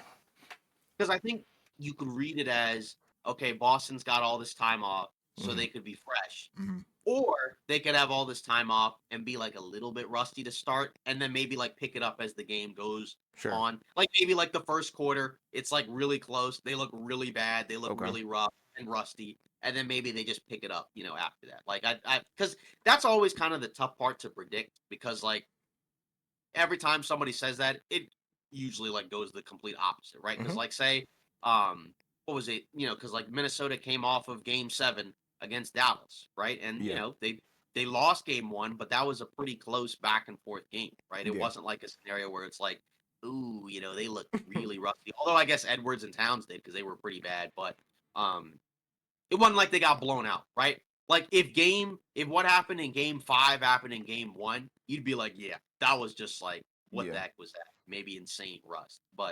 Um but I think, again, you just never know, right? Cuz like that's just what happens sometimes. That's the nature of the NBA where it's just like sometimes these things can be a little bit unpredictable, right? Yeah. But I think either way, I think rest is good for both teams regardless of rust because again, obviously with Boston, you're missing Porzingis. So you need him back. And then with Dallas, we know like say Luka's a little bit banged up. So probably the time off for him when he's basically been playing like basketball like every other day for the last like 4 or 5 weeks, right? Probably good for him. Yeah. Um, but yeah, but like I said, I think, game one, whoever wins, I think it'll be like kind of a statement type game. But I think especially if Boston wins, it'll be more of a statement because like you said, depending on regardless of if Porzingis plays, if they win pretty comfortably, then I think that's how people will look at it. Like I said, you don't want to necessarily look at game one and say that's what's going to happen the rest of the series. But I think for Boston, I think you can win the series regardless of losing or winning game one. I Okay. think if you're Dallas, I think you kind of probably need to win the first game, at least one of the first two games. I think you have to. Yeah, if you want me to be honest, if they want to win, the finals, I think they have to win both games in Boston. Okay. The both first two. It's got to be a Okay. similar recipe to success as it was in Minnesota. Hmm. Yeah. So now, again, this is the finals matchup that we got. Hmm. Hopefully, it should be a pretty good one. Like I said, we're both sticking with our picks. Not going to change them, Nope. even if Boston gets creamed by 45. Yep. We're not changing it. Nope. We were not changing our picks. Not doing that. Nope. We're Um, locked in. but yeah, but it should be a good one. So now we have to close it out. We got a lot of rumors to kind of talk about and news that's gone around the NBA, right? Because there's been a lot of stuff that's kind of been going Hmm. on. So, first off, which we kind of talked about in the live stream, right? There's a thing going on with Mike Brown where he's looking for a 10 million a year contract, and apparently Sacramento offered him 3 years, 21 million, which is like 7 a year. Um, I don't really know why this was leaked because I don't feel like you usually know that about like, oh, here's what we're offering a coach. Right. But it's something's going on there, right? Because we kind of assumed that he'd be back, but then there was kind of stuff about like, oh yeah, they're looking to maybe they don't want to pay him whatever he's looking for, right? Because obviously we know since Monty Williams got his contract, we know coaches are getting paid more, right? Get into another one momentarily, but I mean, I guess what do you expect, right? Like, do you assume that he's gonna get whatever he's looking for, or do you think Sacramento just lowballs him? They don't come to an agreement, and then maybe after the end of next season, he's just gone. If they lowball him, that's a generational mistake, or I shouldn't say generational mistake, but that's a huge mistake. Mm. I think they'll eventually agree to the terms, but like you said, why this is public, we have no idea. But I think a 3 year, $21 million contract offer. I think that is a low ball in my opinion. I think 10 is good. I think he's a very valuable coach. I think he has a lot of passion. And he's part of the reason why Sacramento even showed up randomly last year. And got back into the playoffs for the first time in a long time. So I think you have to give him a lot of credit, and you cannot necessarily put all the blame for their kind of woes and why they missed the playoffs entirely, on him. You can't. I think it was more of a collective effort in terms of general management, players, health, and a little bit of coaching. Yeah, the league, the West got better, and the Kings didn't That's another thing. necessarily. Yeah. Yeah, so and Yeah. injuries also by the end kind of hurt them, right? Because like they Yes. were healthy all year last year. Then this year they're healthy until the end when Malik Monk and Kevin Herter get hurt. So I mean that's Yep. part of it. And then they were in the plan. Anything can happen in the plan. Won the first one, which we didn't expect at all, and then they lost. Yeah. So, Yeah. um, moving on, Tyron Lue though, right? He got an extension, right? So Man. obviously now he's amongst the highest paid coaches, right? What was it like 5 years, 70 million or whatever? Mm-hmm. So he's sticking around. I think we thought this was kind of expected, right? Like, I mean, I think we probably thought it might happen earlier, but I think we expected it to happen at some point, and now it's happened. So now he's sticking around with the Clippers. Um, you know, again, what do we think? Because I think the Clippers. It'll be interesting to see what they're gonna do this offseason. I'm assuming that they're gonna bring their guys back. It's just a matter of, again, like for a while it looked like they could actually, have a good chance at winning the title, and then reality ended up winning, and then their best guy wasn't available. But I guess like again, it's like yeah, you could say it's been 5 years, they need a new voice, but who's that voice, right? Like, I mean, you might as well just kinda keep him because I don't really see a coach out there that's better than Ty Lue. Bro, Ty Lue is the voice. He's awesome. I think he's one of the better coaches in the league, and I think the contract kind of speaks for itself. He's a highly valued individual. And I wouldn't be able to really take the Clippers seriously, honestly, if they didn't have Tyronn Lue. I think he's great. He does a lot. Great game plan, great rotations. It's just kind of like he's been dealt a very awkward hand where his superstars haven't been healthy all the time. And then he's had to deal with kind of, you know, a fluctuating roster at times in terms of the role players and the guys. And I think he's done a good job because it's not like, the Clippers have had, horrible seasons where it's like, okay, yeah, like it's time to kind of like, okay, how do I say this? Like, it's more so like they haven't had great postseasons, and that's due to the health. But I think in the regular season, which is where a lot of coaching does take into effect, especially over a long period of time and over a lot of games, Mhm. you cannot say that Ty Lue is like the reason for like their woes and stuff like that. It's the same thing with Mike Brown. You expect Right. them to kind of pay him what he's valued, and I think that's a great value pay. Yeah. I mean, that's kind of, I guess, And who the I think heck that's else is out there too? Come on now. right.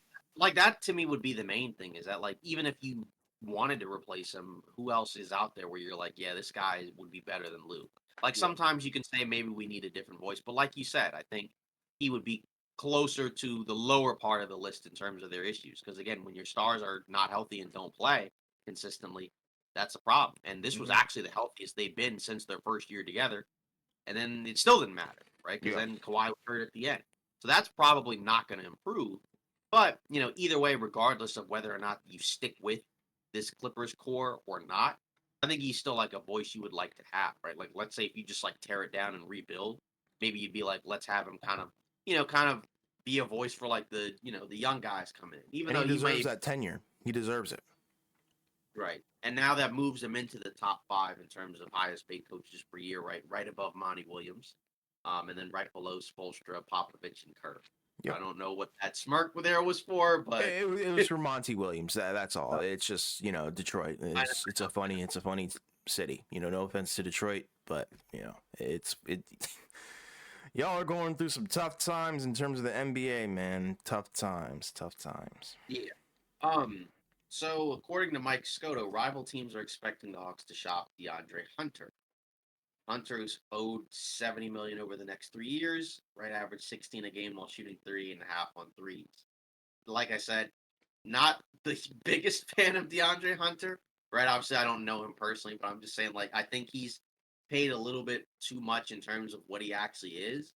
Not a bad player. Um, I think he could be Bless you. somebody that somebody think you could be willing to maybe take a flyer on. But again, I wouldn't give up a lot to get him. I think it would have to be like a scenario where it's like, you have a bad contract, we have a bad contract. Let's just swap it out and see what it is. Okay. Yeah, I mean, like, I'm not high on the guy. I don't think he has a lot of value at this point. Hasn't done Mhm. really too much. I'm not gonna say bust, but definitely underwhelming. A little overrated for sure coming out of college. Um, but at the end of the day, it's a miss, and the Hawks have been missing a lot. So it's time to kind of package everything up that you missed on. I think, and not kickstart the rebuild, but retool a little bit.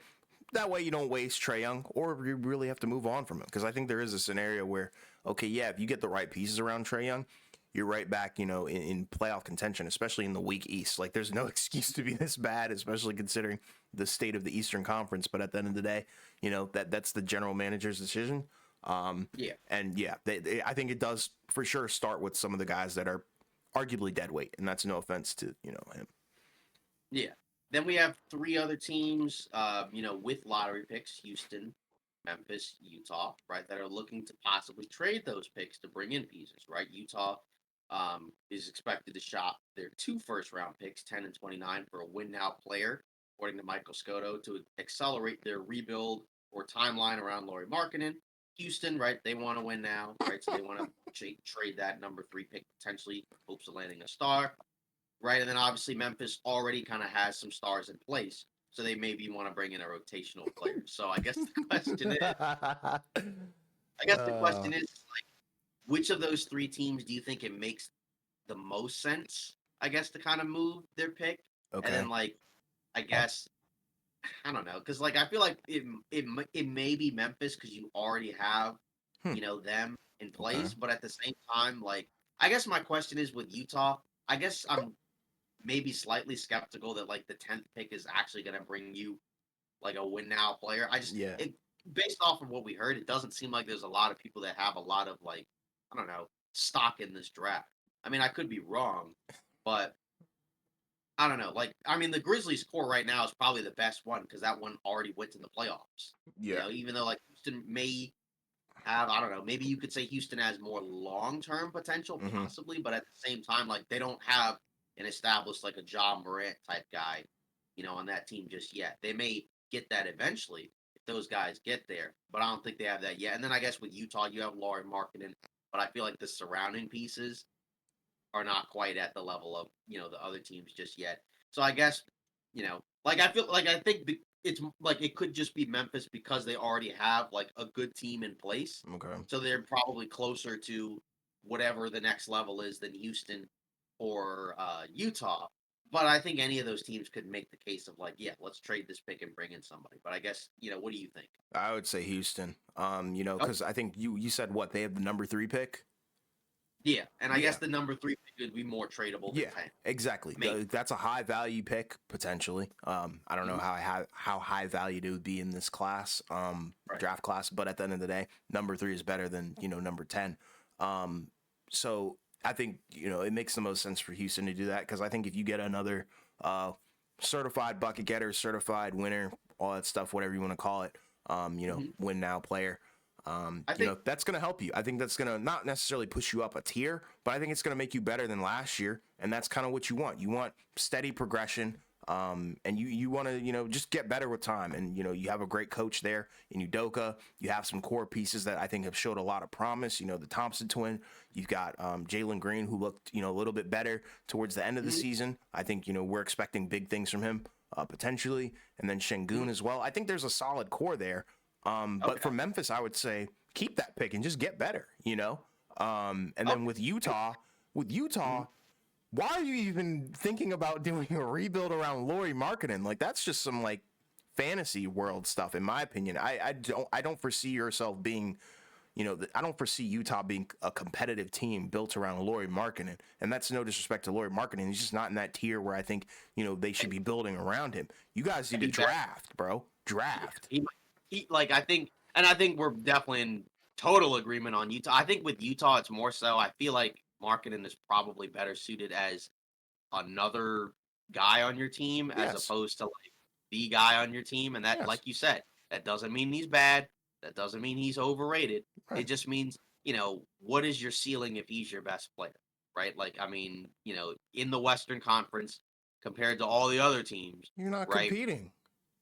And I think you make a good point with Houston, where it probably does make especially the most sense for them because you could say like with Memphis, you already have, like you said, not only your core, but you already have your established guy and job. Yeah. Whereas with Houston, like, are you sold that like any of those guys are going to be like the best player on your team? Like you could probably say, let's, that's where the conversation of like, let's bring in a Donovan Mitchell or like, let's bring in, whomever else, right? That's available, right? Like, Right. and that's probably where that makes the most sense, right? Like, whereas like you said with Memphis, you probably are just better off like, keeping the pick and just adding a rotational guy, Yeah. maybe another wing, maybe another big. I don't know, maybe they pick up, one of the bigs in the draft, right? Yeah. And if they, because like Jaren Jackson Jr. was at the 5, I think a decent stretch of this year. Yeah. That was But I think, horrible. yeah, and I think and we know he's better as the 4, right? Playing alongside another big man. Even though again, it's probably good to at least have more experience playing at the 5, right? Yeah. So that way, like, because there's going to be lineups where he's probably going to have to do it. Yeah. So But both I scenarios think are good though in terms of like, right, but yeah, trading. I guess like I said, the Utah one, I guess like it's cool that you're going to compete. I guess like I said, I'm just skeptical that there's a version of Utah that's good enough to be a playoff team. I guess you could make the case that like maybe one of the teams that maybe there might be a couple of teams that made the playoffs this year. Maybe they fall off, but like, who is it? You know what I mean? And Utah replaces them? I But don't but know. yeah, exactly, and that's the issue because like Houston, I would put in front of Utah Yep. for sure. Yep. Memphis Yep. already assuming that they have like relatively average health. Yep. So that's already two teams. But if those two teams come in, then that obviously means that two teams that are in the playoffs right now are going to have to come out, right? And who is Yeah. that? Yeah. Right? Is it like one of the LA teams? Is it Phoenix?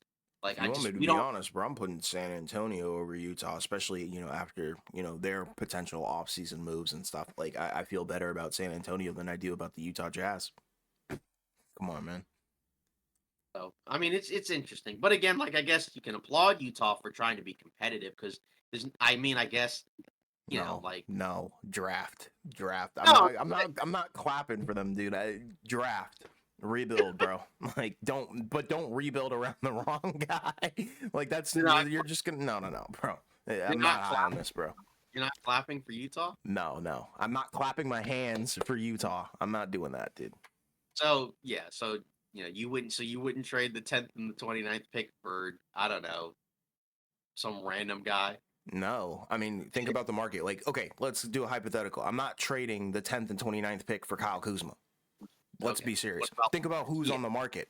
Also, think about who is actually going to be given up. yeah What teams are and I going to be giving up, yeah win now players in their right core rotation mhm. for 2 draft picks in one of the weakest draft classes that people are talking about. That Yeah. makes Well, no guess sense. is, my guess is they would if you're gonna bring back a player, you're probably gonna have to attach somebody. Like you're probably gonna have to attach like Yeah, like a Clarkson or like a John Collins or yeah, but somebody like but who are or you getting somebody back? That would be my right like question. and that's the thing. Like I don't know like I guess like are you getting back Mikal Bridges and it's like okay that's cool but I mean how much better is Utah gonna be? I mean like I guess like it's better to have Mikal Bridges than like Jordan Clarkson, Yeah, the and duo of freaking Mikal Bridges and Laurie Markkinen definitely strikes fear into me, and it definitely should strike fear into the whole entire West, the wild, wild West. Yeah, I highly doubt that. Oh my God, I can't. Like, I don't understand. Like, I get general managers, they have their job to do, and at the end of the day, Mhm. this is a rumor, but this is a bad rumor. Like, this is a stinker to me. Like, why? Like, okay, I'm cool with, like, Houston. That's a great idea. I'm cool with the Right. Memphis one as well. I think that's a great idea. Mhm. Utah, they're in different tiers, man. Let's be serious, Right. bro. Like, we Yeah. know that Memphis is going to be back in the playoffs potentially. Or okay, we Yeah. know they're going to be back because of Ja if he has a healthy season and no off the court stuff. And Assuming then like assuming like they have an average season of health. right, exactly. And then you have what? Houston. I think they're on the up and up. I mean, they hit what 500 games, this season. So they Yes. hit the 500. So I Yeah. mean, come Sengun on, missing like most of the second, yeah, latter bro. part of Come the final on. what like 15 games, something Utah like went that. 31 and 51, and y'all are trying to rebuild Yeah. around Laurie Markkinen and trade the picks for a win now So player. so if you're Utah, so Uh, are you saying if you're Utah, you would trade Laurie Market? yeah. If I'm Utah, Oh, I would trade Laurie Markkinen and get more picks and kickstart a rebuild. You are, oh, bro. You lost Gobert. You lost Donovan Mitchell. You lost everything. yeah. Now you're rough, bro. You're rough. Like this is not a good look. Like I said, I'm higher on the Spurs than I am Utah. It wouldn't Mhm. surprise me if it's similar Because of standings. Um, but Utah is like the Spurs have Wemby, and he could be better next year, or he will be better next year. exactly. He's So gonna be better than Laurie Markkinen. Come on, bro. Let's be some people serious. might some people He might say he's already better than is. them all. Yeah. Yeah. So Like, come on, bro. um, Let's be real. next up from Anthony Chiang. Jimmy Butler wants to secure a max extension this offseason, whether it be from the Heat or elsewhere. And it appears, if Butler might be willing to leave if they decide not to pay up. He's eligible to sign a 2-year, $113 million extension. So multiple teams, including the Sixers, are prepared to offer Butler his desired extension if Miami makes him available to trade. Also, another team that was possibly mentioned was Golden State, which is kind of interesting. Don't know how that would happen. I guess it would be, young players plus something. But, you know, what do we think? Like, are we assuming Jimmy Butler is a Heat next season, or do we think he ends up being moved somewhere else? Tobias Harris over me? No, I'm kidding. I don't know what to think about that one. I Mhm. kind of never really, I don't know how to say never, but it hadn't really crossed my mind recently about Jimmy Butler kind of moving on from the Heat. I kind of thought that he Mhm. was a part of their culture, but now I'm thinking about it. I don't really like the Philly one. I don't. I think that would be awkward for both sides, and I know that's probably not the best way to look at something like that. But in Mhm. theory, I like that's why I opened with like Tobias Harris over me. Like, come on, bro. I don't think he's Well, ever going back to Philly. well, if he did, then they actually would have chosen him over Tobias Harris Okay, because that would sure. have to let him walk. But they could have already had him before. And I don't. And again, like it could have just been like he didn't want to stay there, and then like I don't know. I thought it was like something along the lines of they didn't want to give him like one extra year or something. Yeah. But I guess but the Heat can't give him as many years anyways. But I guess if you can get the same amount, might as well just go over there. But I mean, I think he should um, stay with the Heat. Um, mhm. that's I guess just the me question personally. is, I guess the question is from his perspective. Okay. I'm assuming he still wants to win. Yeah. So is it realistic that the Miami Heat can actually, win? Probably not. But is it realistic if the Warriors can win? Probably not. Like, let's be serious. Philly, it's not much better. It's the same thing with the Paul George situation. Yeah, okay, Mm, cool. You might want to go to Philly, but are you really going to find, that much more success than you did in LA? Probably not. Embiid's going to miss time along with you, buddy. I don't think it's gonna, be too, you happy. It's gonna be like, the grass is not always greener. right. Andre Drummond is expected to have a robust market in free agency from contending teams. The Sixers and Suns chased Drummond at February's deadline, and they likely will once more, along with others. He averaged 8 points and 9 rebounds in 17 minutes for the Bulls. I guess he's a free agent. We see around the league that there's more teams with size.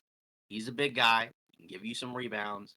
So, and I don't necessarily think that the free agency market for bigs is going to be that good again because I don't think teams are going to be just as like okay with just like here's our backup center, right? You can have him. Um, so I mean, like again, if he's playing like that amount of minutes a game, that's probably relatively fine, right? But like if you're asking him to play like 25, 30 minutes a game, that's probably too much. But he could I mean like at this point like he's a backup center, right? And like that's probably fine. You know what I mean? Like it's not like you're giving him 10 million, 20 million a year like he was when he was in, Detroit or Cleveland, right? Where he's like on a max contract. It's probably like a minimum at this point. You know what I'm I mean? sorry. It's 3 a.m. and my filter is gone, but like, I'm not very high on him, especially after the latter end of the season with the Bulls, injuring guys and Oh messing my up a god. lot of plays. It was not the prettiest thing.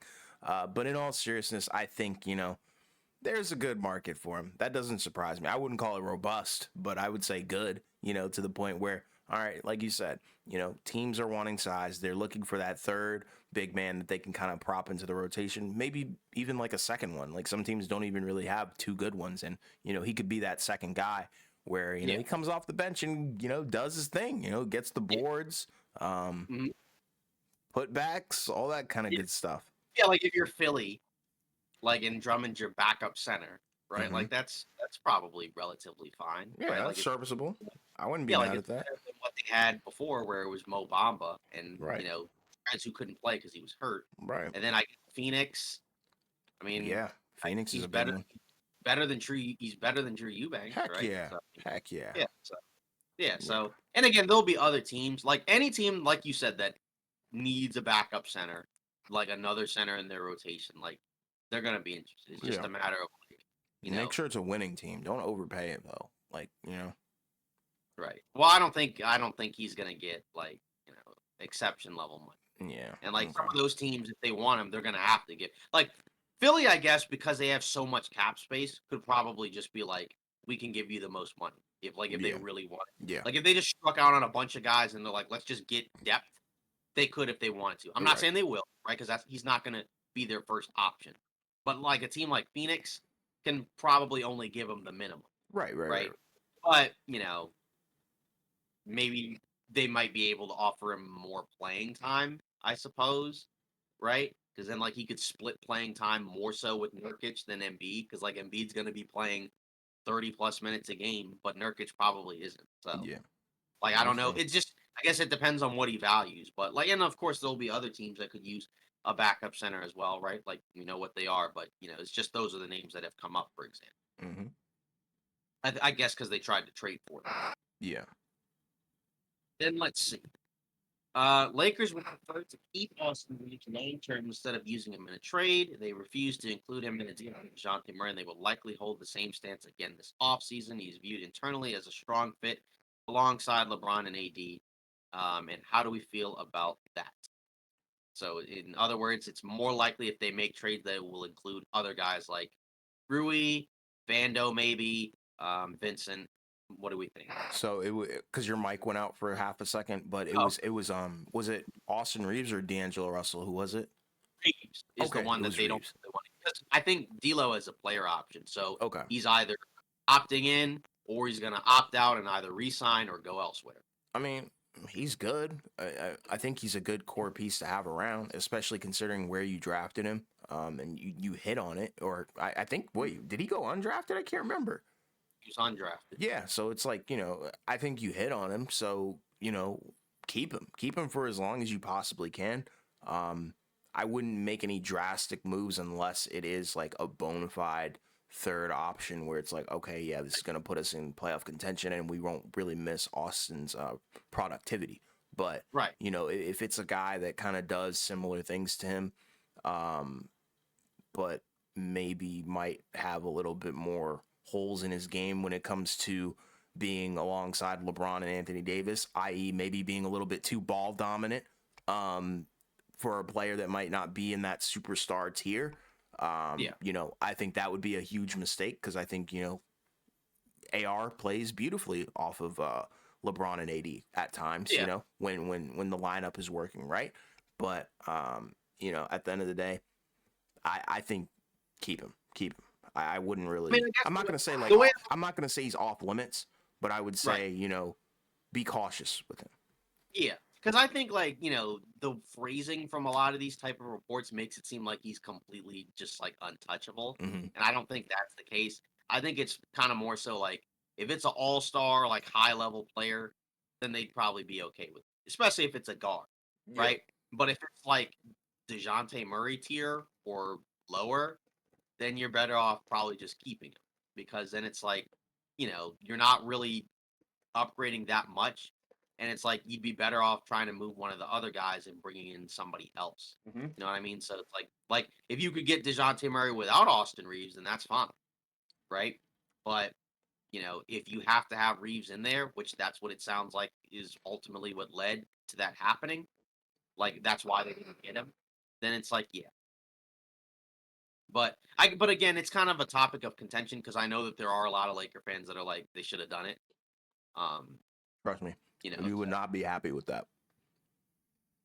so yeah, but I'm just saying like I know that there's a lot of Laker fans that feel that way, right? Because we talked about it. It was the framework I think was like I think the issue was like you're sending both D'Lo and Austin out, and then you're just bringing in DeJounte Murray. And I think some people feel like, well, DeJounte Murray's better than both guys. So then you just slide in, like whatever, and then go from there. And then others might be like, well, I don't really want to give up both backcourt guys for just DeJounte Murray. Like if it Hmm. was Murray and an additional like good piece from Atlanta, okay, Hmm. then maybe, right? But not if it's like just DeJounte Murray. And then I think it was like somebody from Brooklyn, so probably like Dorian Finney-Smith, and then I guess DeJounte Murray going to LA, right? And then like, Reeves. It would have been Reeves to Atlanta if LA would have done it, but they didn't want to. And Hmm. then D'Lo, I think, would have gone to Brooklyn. Yeah. So, but Yeah. like well, let's say if it's like Donovan Mitchell, right? Like, and you Okay, have a I'm really throwing AR in there. yeah, then like that's fine, right? Yeah, that's fine. That's But crazy. The no, turnaround but is crazy, I but it's know, I know. facts though. It's facts. Yeah, yeah. I mean, like, I'm just mentioning it All right, because would you that's do it for Trey? yeah. Would I do it for Trey Young? Yeah. Would you throw in AR, for Trey? Probably, but I Me too. also yeah, I think I would. I Me think I too. would. Yeah. Yeah, Bro, Trey's that guy. I yeah, personally I I think I believe he's that guy. Yeah, I think I would, and then you would probably just but I think you would also kind of have to hope that say like Max Christie elevated to being like a starter, which maybe he can be, but Yeah, I'm just like, because if he is, then that's perfectly fine. Because then it's like you have a guy that can shoot and defend at a decent level, and I think that's what you have to bank on. Which is like, well, you drafted him, so for that he's a purpose. yeah, and it's like he's a restricted free agent, so presumably, like, if you're gonna re-sign him, then yeah. But like, I don't know if that's what they're gonna do, but yeah, I would. I Yeah, think I I would. mean, yeah, and I mean, at the end of the day, you lose AR, but you also have, Hood, Scafino, potentially. He might actually, I mean, my guess is he would probably be a Hawk. Yeah, yeah, I, Yeah, I I think so don't think. too. Yeah, like I don't think. I don't. I think he would be in the trade. Because like he could take the place of a first round pick. Because he Yeah, was a first round pick. yeah, So in theory, yeah. And what if he yeah, turns out to be like an elite developmental piece? yeah, Who knows? exactly. He could. He That's could. a Yeah, gamble he that you might. take, though. Yeah, I mean he. I mean he's got Trey Young. Passing skills, I guess, or something, right? I'm not gonna lie. I think I've only seen two things from him. I think it was when we were at the summer league. He Yeah, played okay, looked kind of yeah, weird, no shot. And yeah. then Because he can't shoot.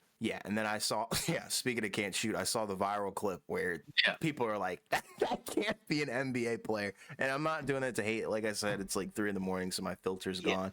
But The like, end of the day, like it's not like I think the biggest issue is that like I think they should have. I thought they were going to trade the pick, and then if you were going to use the pick, we did in our mock drafts. Neither of us had them taking him. Now, funny enough, I had him going earlier, which would have been just like abysmal.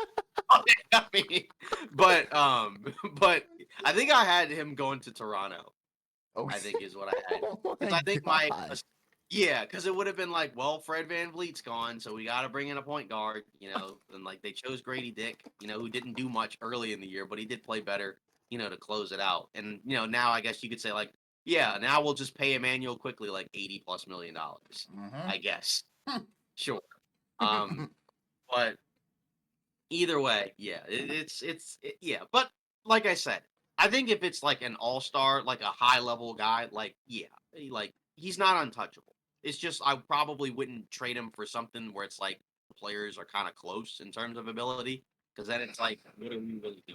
'Cause it's like it's a guy that's on a great contract, he needs a good player. Right. So I wouldn't just give him up just to trade him. You know what I mean? Sure. Yeah.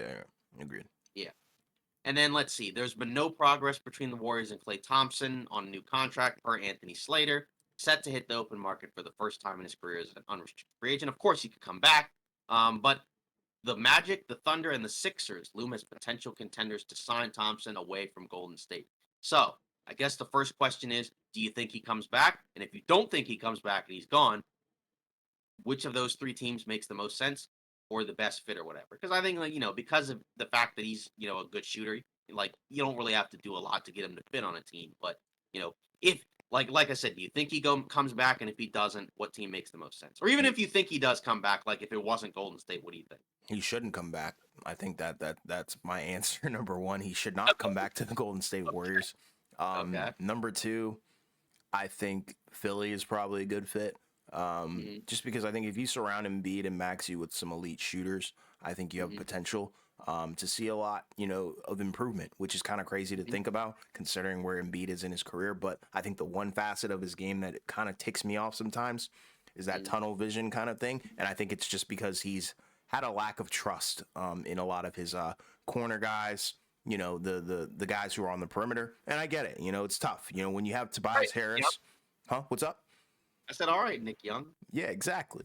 The corner guys. I'm not going to say the other word, but yeah, the corner guys. Like if Clay can kind of at this point in his career kind of just mm, dilute into that role where spot up only. All right, cool. I think Philly's a good spot for him to do that.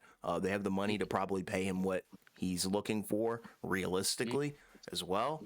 I think it's a good fit, but yeah, he should not be a Warrior next year, but he probably will be. Okay. Yeah. I feel like he probably comes back. Shouldn't though. I guess the main, huh? After that, shouldn't after that elimination game. I I think I guess the see that main, on every post everywhere. It's yeah, like, don't forget Clay had went 0 for 11 in an elimination game. It's like, yeah, I'm yeah. aware.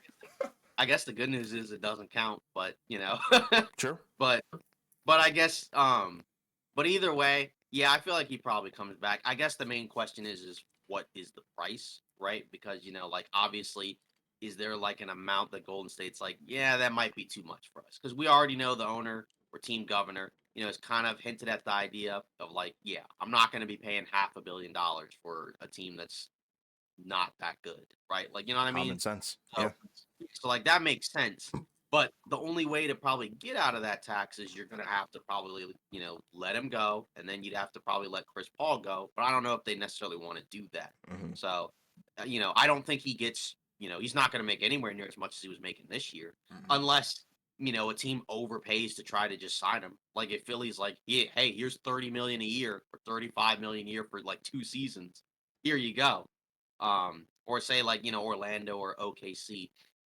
The Philly one I think is interesting, right? Because like if you don't get Paul George, I mean, I guess Clay Thompson's probably not as good as Paul George, but I guess like you said, fit wise, like that's still like a solid piece. Yeah, he's a Um, good shooter. but yeah, like he's probably better. He probably will help you more than Tobias Harris at this point. But Exactly. That's my point. um, and then like Orlando is interesting. I feel like if Orlando probably like I think needs like maybe a little bit more like I don't know, like I think you need like a better you could either say like a better point guard, like where Hmm. that's just more complete, especially on the offensive end, like one that can pass, dribble, and shoot, as opposed to like either one of those things or literally none of those things. So, Yeah. um, Yeah. That's you the know, thing. but I guess you could also, yeah, because like I think you could get away with like moving Suggs to like the two, and then just have him be like a 3-and-D guy, and then just have like a like that's why people have mentioned like D'Angelo Russell could be a possible Orlando guy. Not saying that like that would make the most sense, but I'm just saying like somebody that can kind of do some of that stuff, but not necessarily take a ton away from like Paolo, so that way like they don't get in his way, right? But Yeah. like at the same time, like they might bring in like a Clay Thompson or somebody like that. And again, like Orlando needs shooting, so that's Yeah. kind of like the first priority, anyways. And obviously, like Clay's still a very good shooter, I right? mean, yeah, But my expectation is they're gonna take care of him though. Like, mm, not right, like in a realistic way. They're not gonna give him, an right. obscene amount of money, but they're gonna make sure, okay, yeah, you want to retire a Warrior, you can retire a Warrior, but it's gonna be on this dime, that kind of deal. And then also, I guess, last but not least, JJ Redick and James Borrego are viewed as the likely finalists to become Lakers head coach per Sharania, excuse me, on the Pat McAfee show. Oh boy. So both candidates have had multiple interviews with the organization. Like I said, I think it's probably going to be JJ Redick. I mean, we've already heard stuff about like possible assistants that could be on his staff. Like apparently he's like making calls and whatnot. Right? I think Chris Haynes said that. And then there was like Mark Stein kind of was saying like, yeah, they could add guys like Jared Dudley or Rajon Rondo or I think Scott Brooks was another name as well. Or like maybe Borrego could also be, like a lead assistant or something since he has a prior relationship with Anthony Davis. So what do we think about this? I mean, we've talked about it a couple times Yes, already. we I'm have. kind of gonna reiterate what I've normally said. This guy could be the next Steve Kerr, or he could be the next Steve Nash. Tale of Right. two Steves, and it's tough. It's a tough decision, but at the end of the day, um, you know, what are your options out here, right? You either kind of have to hire within, or Yep. you search around and look around. And with Borrego, I think his issue is Charlotte. That's a rough area to kind of be coming I think from. they get better every year, but I don't necessarily know if like does he still make sense as like a head coach for this type of team? Like Exactly. maybe if it's like a rebuilding team, but maybe not necessarily like a team that still has like a LeBron and AD that are trying to, you know, kind of win. Yeah, that's kind of the way that I look at it. But with the JJ Redick thing, the Lakers got have to be prepared to take all of the backlash and hate if they freaking hire this guy. Like you're never gonna hear the end of it about the podcast memes. You're never gonna hear the end of it about anything. And it's tough, but it's the reality of what you have to live with if you do hire a guy who could be potentially as polarizing as JJ Redick. But you know, I don't know who else is really out there. Like I said, Yeah. you either have to hire within or you have to look at the market, and the market is complete poop. If you want me Right. to be honest, you Yeah. have a lot of coaches who are great assistants and they've had some experience elsewhere, but you also have a lot of first timers, and I mean, like JJ Redick, we know that he has the basketball mind. He clearly clicks Mhm. with LeBron, and I think that's that's going to be the end result. Like, just the fact that they have that built-in chemistry already probably tells you all that needs to be said. Yeah, so then, also like Golden State, they kind of this is not really like a big thing, but like, they contemplated the idea of adding Darvin Ham onto the staff because they're thinking about adding another assistant. Because obviously they lost the guy that ended up passing away, right? That was on the team, right? Yes, yes, yes. Yeah, Yeah, exactly. And then I don't know why his name escapes me, probably I because it's know. 3 in the morning right Yeah, now. forgive us, Um, please. It's 3:15. yeah, exactly. But either way, right? Like, they we'll see. But obviously, like, I can understand that. And I think they lost somebody else as well. Like they just left to join another staff, right? Like, and obviously like Mike It Brown was left. Dejan Milojevic. Thank you, That was the Dejan name. Molloy, Yes, right? Like yes, Mike Brown left. yes. And then I think another guy left to join Toronto. So, that makes sense. And they've lost, I think, a couple of defensive guys, right? Like Brown, I think, or the Warriors was defensive. So, yeah, it makes sense. Again, like we expect that they're probably going to change some stuff, which, kind of also leans into the Clay stuff as well. Yeah. And the Yeah. And then, headlines for this have been freaking hilarious. Like, ready to accept big demotion. Like, oh my god, they really do not like Darvin Ham, like the media. But yeah, I mean, I think it makes sense. I think he has as many negatives as he has. I think he does have some positives. yeah, like I feel like he'll probably end up being on somebody's staff. Just probably not Yeah, as maybe not as a head coach, but he'll probably be on somebody's staff. Just probably not the Lakers. yeah, Um, obviously not. Yeah, well, Ham. Yeah. Um, Warriors unlikely to show interest in Brandon Ingram amid trade rumors. Yeah, that was one where like that kind of caught me off guard completely. Anthony Slater of the Athletic. I mean, I didn't even know that they were even in the running for him. I mean, I guess again, I think it just kind of I guess highlights the fact that New Orleans is probably going to trade him, right? Because I think we know probably doesn't really fit long term with those guys. And I think the guys that they have right now, Herb Jones and Trey Murphy, um, even though like Trey Murphy's maybe isn't a better individual player than Ingram, he's a better fit. Hmm. And obviously you're gonna have to pay him. Hmm. And I think you're gonna have to pay him a decent amount because of what he can do, as a 3-point shooter, volume from distance, and also he's a good athlete and a decent defender. And that's a good fit next to Zion, whereas Ingram probably isn't. And we talked about that over the course of the season, and obviously when New Orleans lost, we talked about, yeah, not a good fit.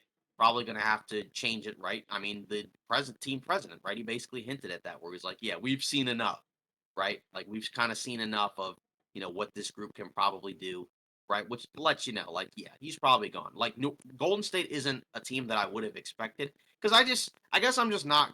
I don't know what their young assets are really going to be able to get them at this point. Because, like, you know, do they want to trade Kaminga? And if they don't, then what else do they really have that another team would want, like realistically, right? Because it's like, and then even if you trade for Kaminga, you're going to have to pay him, right? Whoever that team is.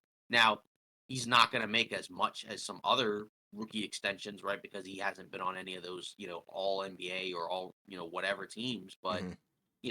like still, that's something you have to think about, right? Like they're young guys, right? Like their stock, right, took a hit, right? Because coming off the title, right, their young guys were viewed pretty highly, right? Because there was Very, talk yeah. about like, what if they traded, their pieces for Durant, like when he was in Brooklyn.